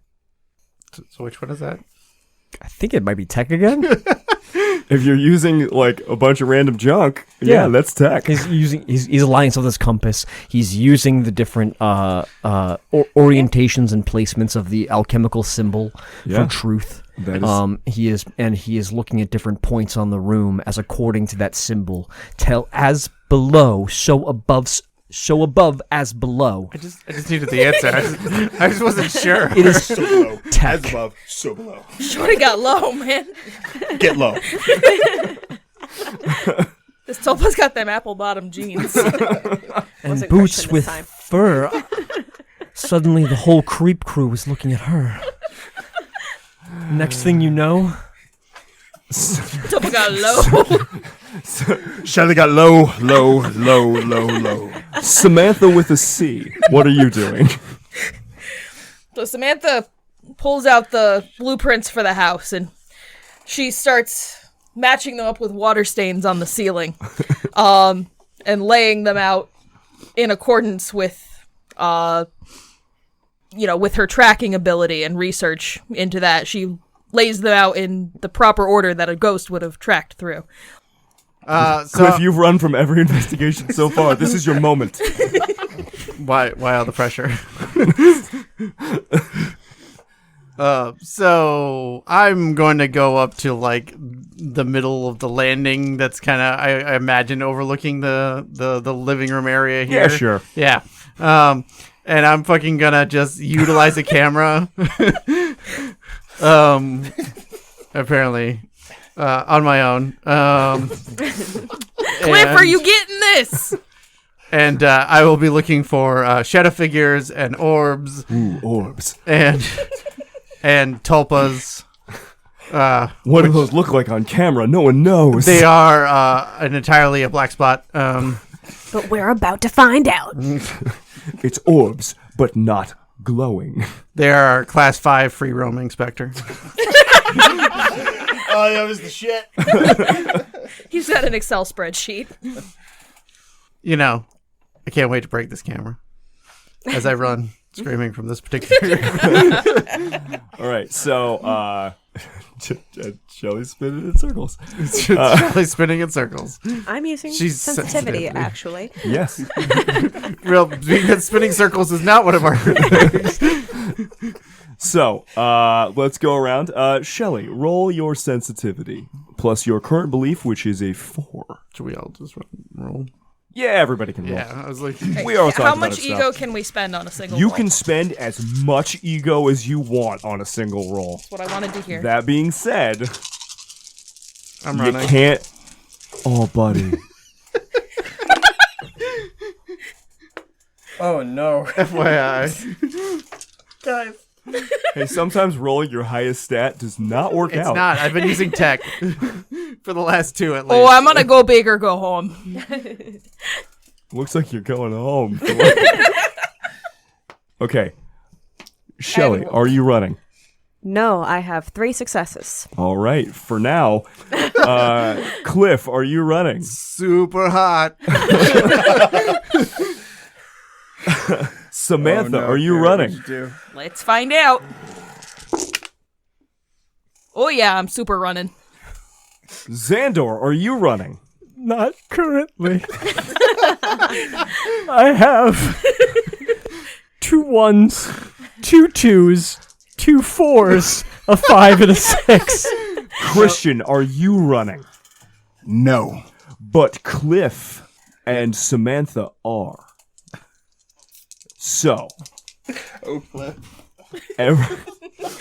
Pour it out. So everyone who's not currently running, roll me an additional 2d6.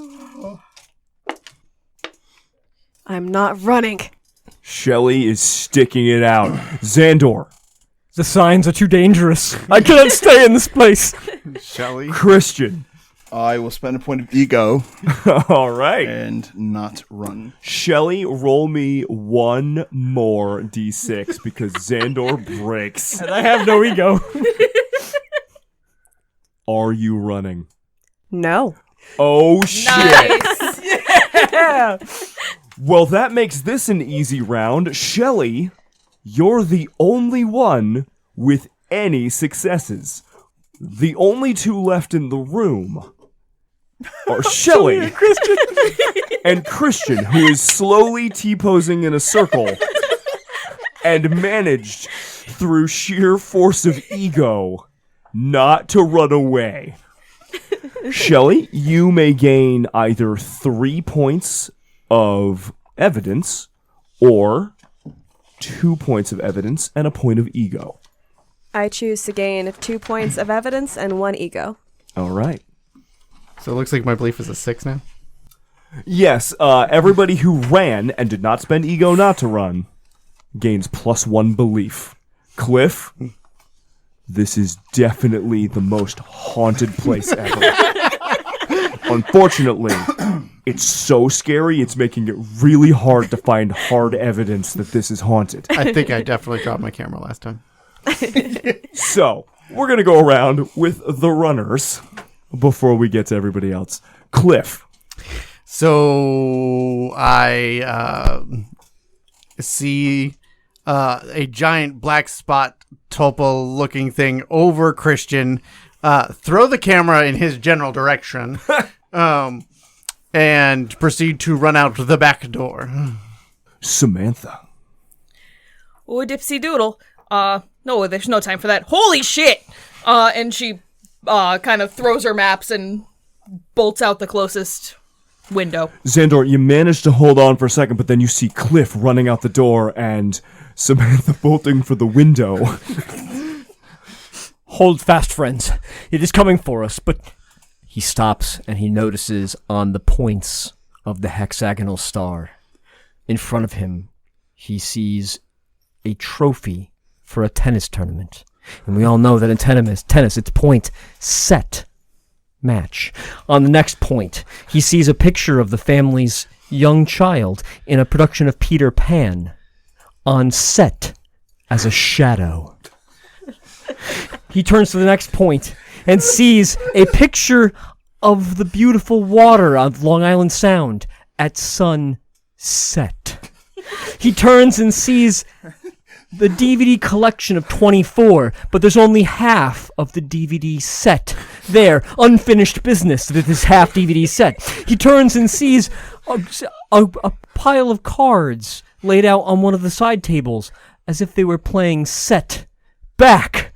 He turns again and sees that there is a set of stairs going up to the landing from which Cliff fled. Szandor, realizing that the Tulpa has it out for him in the set society, needs to flee as well. Friends, I must leave. Save yourselves! Christian, as Szandor flees with the rest of the group, you notice Shelley is still here, and you have the overwhelming urge to flee too. What part of your ego manifests to keep you rooted in place despite your fear? I drop to my knee, bearing the weight of the world. Shelley, you must hold on. The Tulpa is strong. It has been here for generations.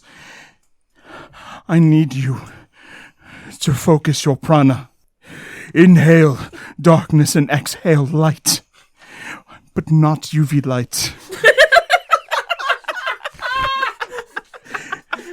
If you can do this, we can make it to dawn. Which is apparently fine for him. We have seen him in the daylight. Shelley, you are the only one who did not freak the fuck out so hard that they ran away or had to macho their way through their fear. Yahtzee. For clarity's sake, how many successes did you get? 3. 3 successes is more than the hotspot rating of the living room of 1.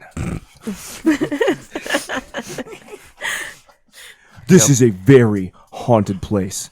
Shelley, as the others all fled, or tried real hard not to, you get the confessional. What did Shelley find that definitely proved probably the existence of ghosts probably? So I've never done this before, but I think I'm a natural to it because I was breathing in and out and in and out and in and out and in and out, just like he was telling me to do, right? And as I was spinning and the duffel bag is hitting me in a rhythm, and the rhythm aligned with what Szandor was saying, and what Szandor was saying connected all the dots. And I think that with what everything was going on with the thing that was Christian's stepsister, I think that this was a trap, you guys. I think this was a trap that was set specifically for all of us. They knew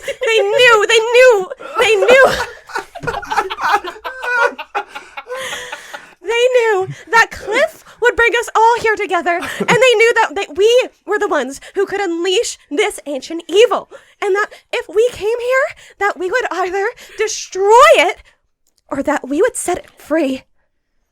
And as I kept spinning, and I kept spinning, and I held on, Christian, I did it. Even if you really are a vampire. Okay, sure. Fuck, it's like that Shelley opens a cold one in the middle of it. I'm a fucking badass now.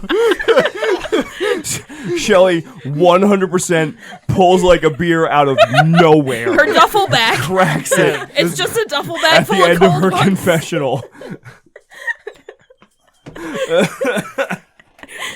All right. So, guys, there's one place of activity left. Cliff, it's your van. And you got work in the morning. So, are you going to go back in and look in the attic? Or are you going to call it? Do you think you have enough now? We're going to cram into the attic. And we're going no equipment. I think it's time that we try to dispel this tulpa. The ghost pursuers, says the narrator, become the ghost. And then it just cuts out. Ghost pursuers. Fighters. Hard cut to the group of you in the attic. It's like a crawl space. It's not a walk up. Oh, there's no, there's a pull down. It's very tight. It is very tight. You cannot stand up in here. Szandor is now wearing coal makeup under his eyes and like kind of like dressed out, and a headdress to kind of like fashion him in the form of a pharaoh. And he has incense with him. The producers see nothing wrong with this. I think that at this point I have put on some face eye makeup, much like a sports player. Much like a sports player. Yep, and a bandana, a la the Rambo. Frog Brothers. That bandana is branded with what? Cliff? Black Light Electrician and paranormal investigators serving all of Central Connecticut. Mention the show to get 10% off. Does anyone else prepare for battle? Oh, absolutely. Shelley switches to a slightly smaller duffel bag. It's a bandolier. Or a fanny pack. Cimanthe, what do you do to confront this ghost? Tulpa. Whatever Maybe. whatever the whoozy what's it is. If you guys are going to get into a dispelling match with Christian's sister-in-law,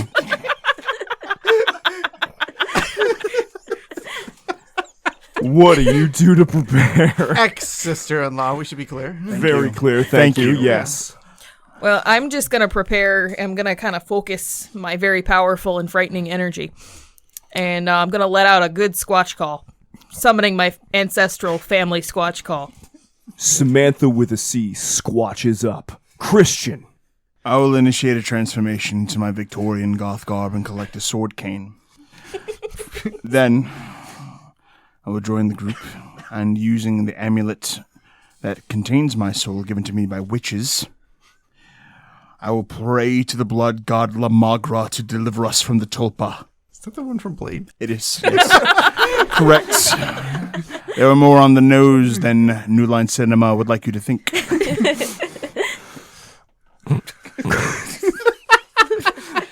Christian.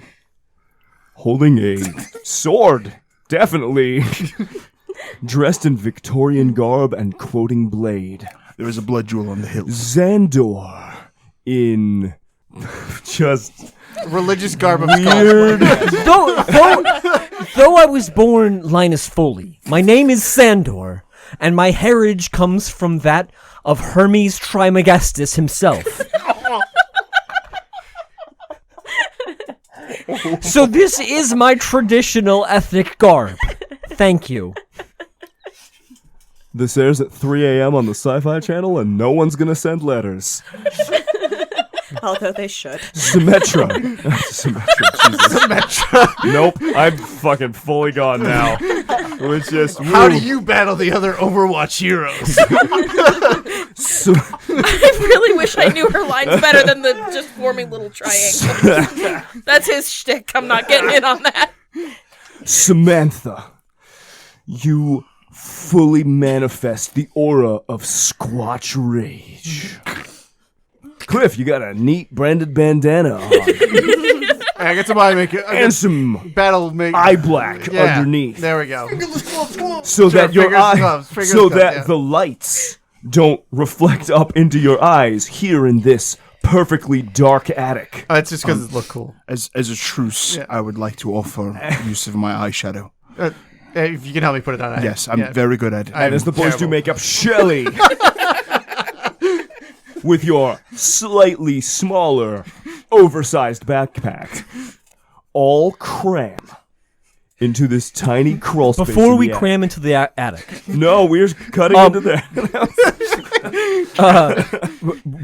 as we are prepared to go up, Szandor is going to look at the rest of his team deadly seriously and be like, all right, I'm going to break the salt that I laid earlier. Please, yes. I don't want to hurt our good friend here. Thank you. The salt could do serious damage to Christian. And he wipes away the salt on the ground. I sigh with relief. All right, Cliff. There are Lead us shots of the empty attic. There are shots of the moon. Full. Even though definitely in earlier shots it was like a crescent moon, but there are shots of the moon full. Outside of the tiny box window. Spooky, tense music plays. As all of you cram into this tiny ass crawl space up here. It's incredibly hot. It is incredible. It's October. It's incredibly hot up there. Oh, geez. I hope you had a setting spray for your makeup, guys. There's a feeling of oppressiveness in the air. Probably not because you're all crammed up in here together. There's scratching Christian's in cologne the is walls. It's The Axe light body spray. It's from not cologne. Your equipment and the full crescent Can and a moon half. That's commitment. sending shadows into the corners that are honestly only a couple of feet away. It's so cramped up here. A shot of the spooky, only half-opened Halloween decoration box. It's here. What do you all do to investigate this spooky hotspot? I think I'm going to try to initiate like some sort of like circle thing with these guys and use the sensitive approach. So let me ask a question. No. Are you all rolling sensitive? I am trying to no. initiate that way. Oh my. He's going to use tech. I'm going to use tech. Also, I am a practiced urban rock climber. So I will be getting as high onto the boxes as possible. He And gets a looming good while I 2 feet focus. up the ground. Thank you. Yes. His head kind of tilted Yes. so that like those little I like arch my head. Yes. tack nails that Absolutely. hold the tar paper on a roof down don't poke him in the back of the head. Szandor. Channeling one of his past lives as Karl Kellner, founder of the Ordo Templar Orientis. Ooh, don't like He- that. He lets forth a humming at the proper frequency to dispel any negative energy coming towards our group, and will use sensitive to ward off this power and entity. Shelley. All right, we can do this together. Cliff, take my hands. Will do.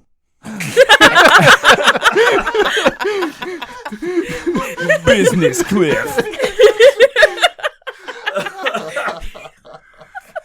And Cimanthe, what do you do? Oh, Cimanthe channels her most powerful, most frightening energy and just starts howling around the attic, trying to cast out the tulpa or the ghost or whatever. All right. Let's see if you can find evidence that this thing existed for the television news crew that somehow also has cameras up here, making it even more cramped and more hot. Should we ignore those? Everybody roll. This is sensitive for myself and Tim, right? Yes. It's also sensitive for me. Yes. Okay. I'm also doing sensitive. I believe everyone is doing sensitive except Are sensitive. No, I'm for in fight mode. Christian.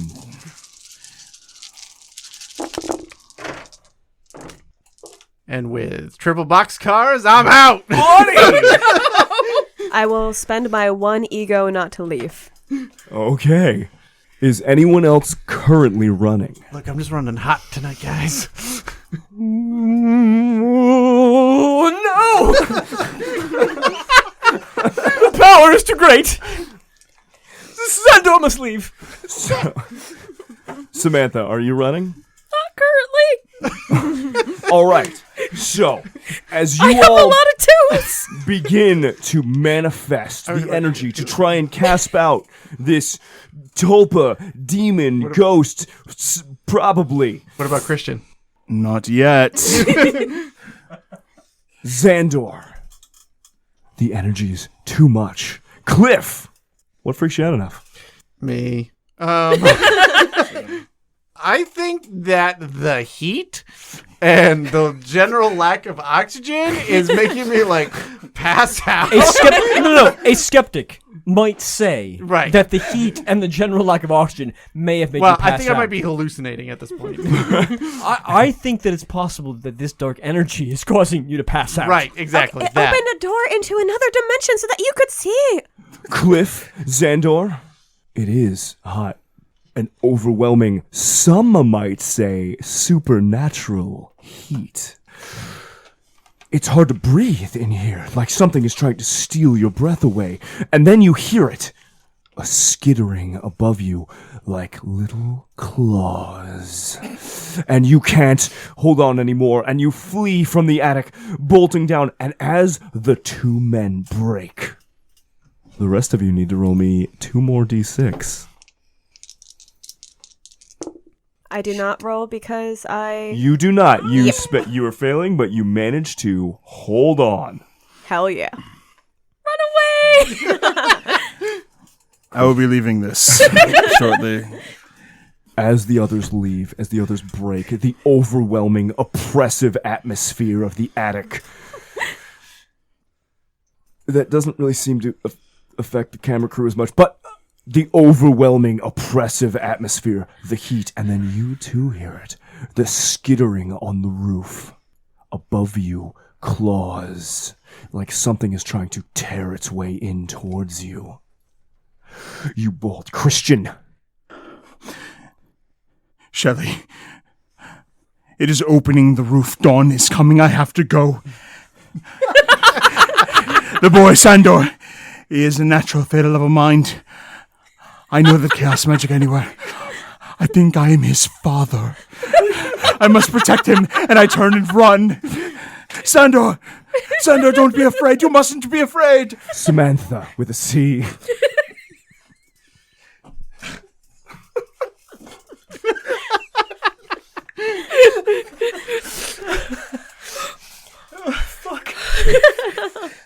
You okay? The moment is that beautiful. It's very touching. For the record, I just keep running.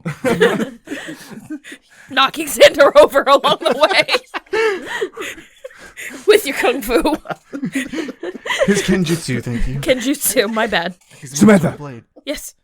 Everyone has run, and you feel it too.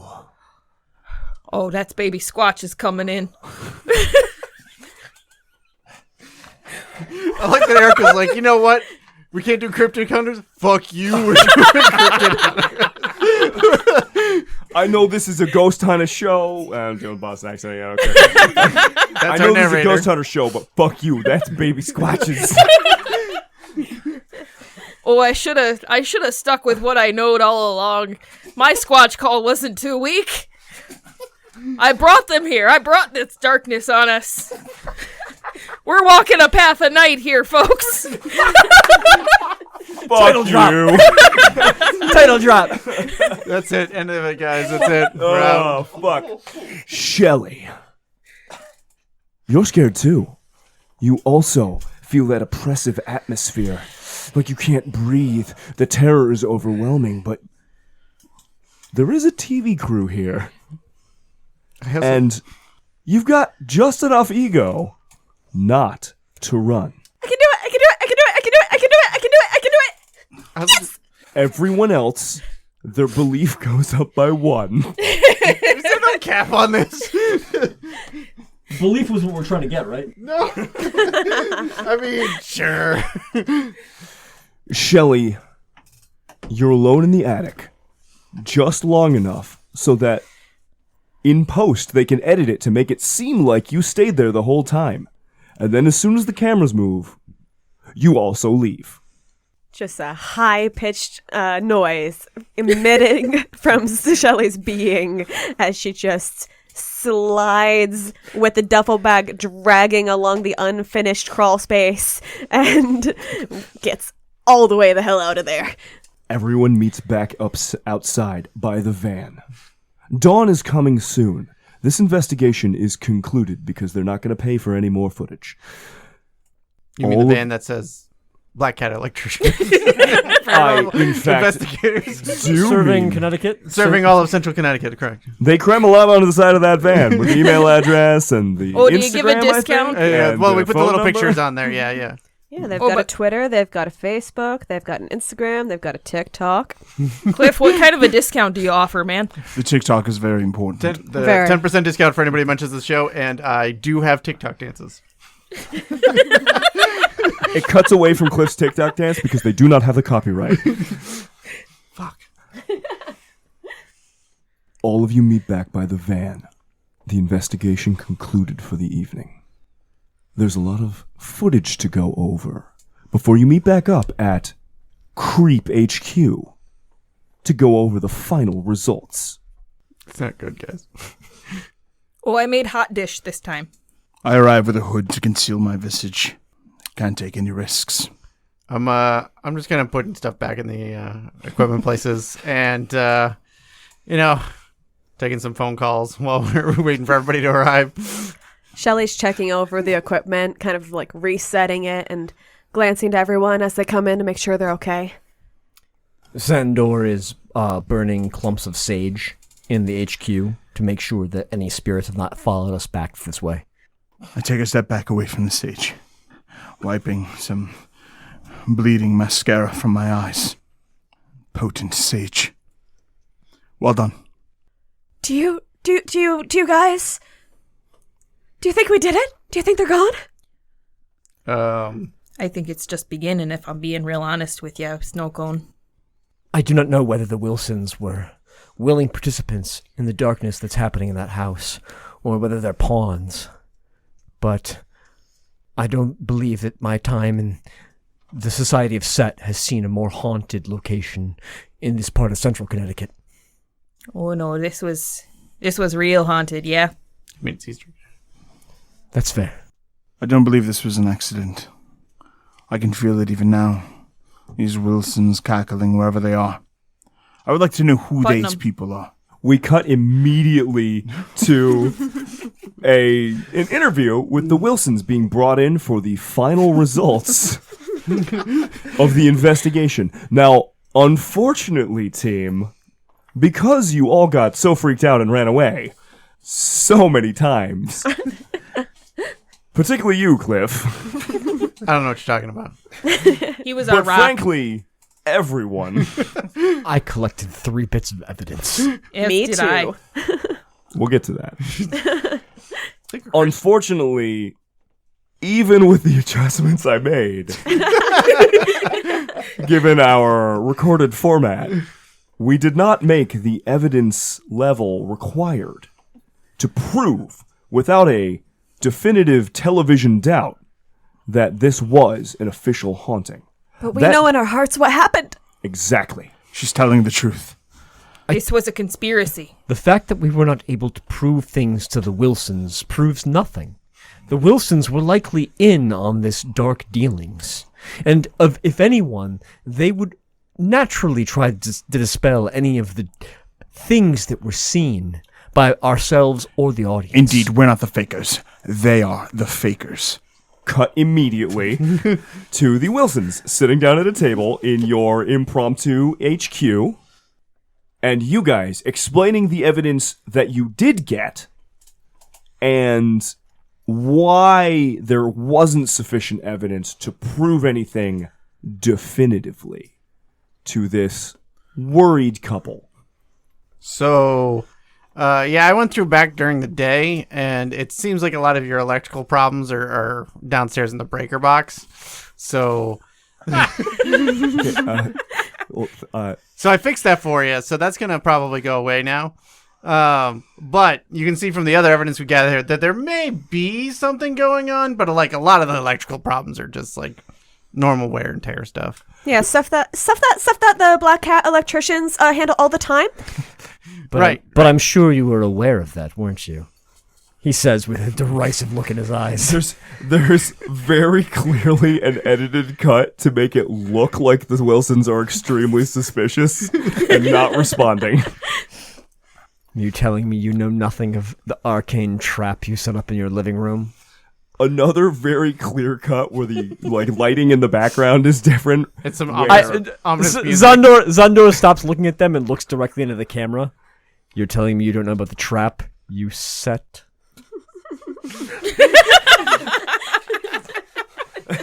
An edited cut of Rich Wilson going, wow, we didn't know about that. I just imagine like me and Shelley sitting at a table like talking to them and like those two like hovering around in the background just like pacing and making accusatory stares. Cimanthe with a C is perched by the window. Yes, I'm there wearing protection from sunlight and all of my rings. Do you have sunblock on? Yes, of course I okay. do. The sun is out. It smelled very much like the beach in here. You've worked with him before. You know he wears If you sunblock. are not party to whatever is going on in your house, then I suggest that you follow the steps for purification of your house, starting with the basement. I would highly suggest perhaps some bleach. Yeah, we sent some instructions over there. We'll come by to clean up the tape.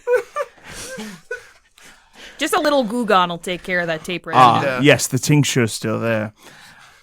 Very good. Also, beware of the tulpa. So, Mr. Tolman, Tolman. Tolman? Yeah. Oh, gosh.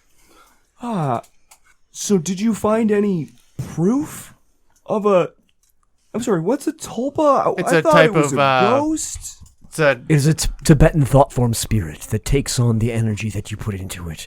They are very dangerous. Sometimes it is said that they can inhabit the spirits of shadow beings or ghosts, as they are already preformed suits of thought that they can inhabit. Typically a class 5 freeform. And you got some water ghosts there, man. There's a raw edit cut of Mr. Wilson nodding his head. You're gonna want to get your roof fixed too, because that's how the water demons are getting in. So, with no real evidence not presented to the Wilsons, but some good home repair advice. I mean, Does Samantha's family own a roof repair business? Oh yeah, out of Saskatchewan. Pratt Roofing and Siding. Tell your friends. See, it don't have to be long, Cliff. The narrator comes back. Oh my god. Narrator's not allowed back yet. The narrator is cut out of his own show. Get him out of here. He's ruining us. Yeah, no, that's totally fair. So we'll cut to the last step. So, Shelley, Yes. Szandor, and Cimanthe, you all got 3 pieces of evidence. Seems like a lot. Christian, you got 2. Cliff, you ran away from every encounter. It's not my fault. Honestly, you're right. It was not. At least one of those was everybody else running and you panicking with them. That was impossible. I don't even know how you mathematically could not. Turns out eventually you can't. So here's how we decide who is named lead investigator It's golf, right? in terms of a tie. Each of you is going to roll a single d6 and tell me the result. A 2. A 1. A 1. Szandor, By the barest of margins. shockingly, somehow, you become the focal point of the end of the episode that ties everything together. You are the lead investigator. Coincidence? As the credits begin to roll, please give us the monologue that sums up this episode of Ghost Pursuers as the various credits and production companies roll past the screen. I believe that our audience out there should contemplate for themselves while they watch this investigation of the case how common it is to see in parts of Connecticut that this kind of activity could be present in any house, on any street, any town.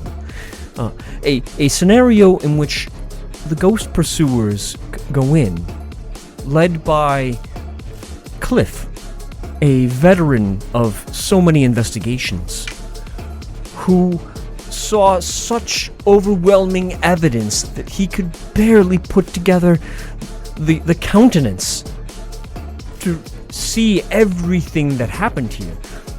This is obviously a case that is just racked with every clue you could imagine. From the moment I saw the letters in the names of the people who owned the house, I saw the signs, the windows, the doors. This was a house built for darkness. Is it any coincidence that the ghost pursuers were called here? I don't think so. We were certainly not called to your house yet. But we were called to a house of the Wilsons. You see, we do not show up at houses where there are not phenomena. We show up to places where you find darkness. That is the only reason that individuals such as myself, members of the Set Society, would deign step, where places like Christian would be drawn. A veteran Squatch hunter, like Cimanthe, or even Shelley, the person who is perhaps seemingly not prepared for this sort of thing, but has been drawn in. Some out there skeptical may say this is simply just coincidence, but I remind you to remember that the first tenet of chaos magic is that there is no coincidence. Things like this do not simply just happen. When you see a house like the Wilsons, beware. Go inside if you must. Do thou as wilt. But understand that whatever you bring upon your head was not coincidence, but the justification of your actions. Cliff, as the financial backer of C.R.E.E.P and the guy who consistently ran and made it the creepiest episode that you've had so far, Yeah. you get the last word. So remember, Black Cat electricians. And the episode ends and fades out. We go to one last infomercial. What is it at this time of night? It is some sort of miracle pills that let you sleep. That are advertised like crazy, and they keep dropping the price as the the commercial goes along. So at the end, it is like 3 easy installments of $69.95. Nice. Do you suffer from insomnia? Do you have problems sleeping at night? Person turning in their bed, trying to sleep on both sides. So uncomfortable. Is this you? Throwing their head under their pillow. They give up and they throw their whole blanket across the room. Huff. Never have another sleepless night with Somnambulum. That's a great song. Somnambulum is a all-natural Natural, supplement that will guarantee you a perfect night's sleep. A woman nestling comfortably into her pillow, her hands tucked under her cheek. Soothing music playing in the background. Somnambulum. 20 pills for only 3 easy installments of $49.99. Plus shipping. Somnambulum not approved in California. And that's it, guys. Thank you for... Next up on Late Night TV, we have accidents across the country. Matlock. The most brutal car accidents you've ever seen. Matlocks across the country. This guy thought he could cross lanes of traffic. Uh-oh. So I want to thank everybody for trying something completely new to our format God, my head hurts. tonight. if you are the 66% of our listenership that listens to the post credits, this is probably a little familiar and sounded good. If you're the third of our listeners who apparently tune out and don't listen to the after credits, this is probably a wild tonal shift. But yeah, I don't know about everybody else, but it's been really fun doing, just some random shit, and it's. I hope we get to do this kind of stuff in the future. And yeah, for everybody, for our regular listeners, for everyone, thanks for tuning in. Our regular episode of Path of Night is going to come out at its normal time slot in 2 weeks, like a week and a half at this point. And thanks for listening, everybody, and happy Halloween. Happy Halloween. Happy Halloween. Happy Halloween. Coincidence? Coincidence.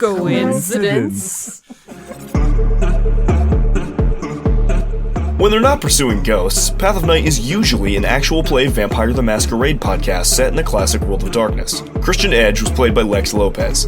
Shelley Hemsworth was played by Rebecca Steigelfest. Cliff Andrew Tolman was played by Tim Davis. Samantha Pratt was played by Erika Webb. Linus Szandor Foley was played by Garrett Gabbey. Your Skeptic was Rob Muirhead. Recording by Rebecca Steigelfest. This episode edited by Rob Muirhead. The music used in this episode was from Red Skies, Zakar Valhalla, and Monday Note on Pixabay. Find them online at pixabay.com. The game Dude Run is by Robert Nolan and Creepy Doll Studios and is available on DriveThru RPG. Make sure to subscribe to Path of Night on Spotify, Apple Podcasts, or wherever you get your podcasts. You can help support the show at coffee.com/pathofnight. Follow us on Twitter at @PathOfNightPod, on Facebook at facebook.com/PathOfNightPodcast, or email us at pathoфнightpodcast@gmail.com. See you next time, paranormal investigators.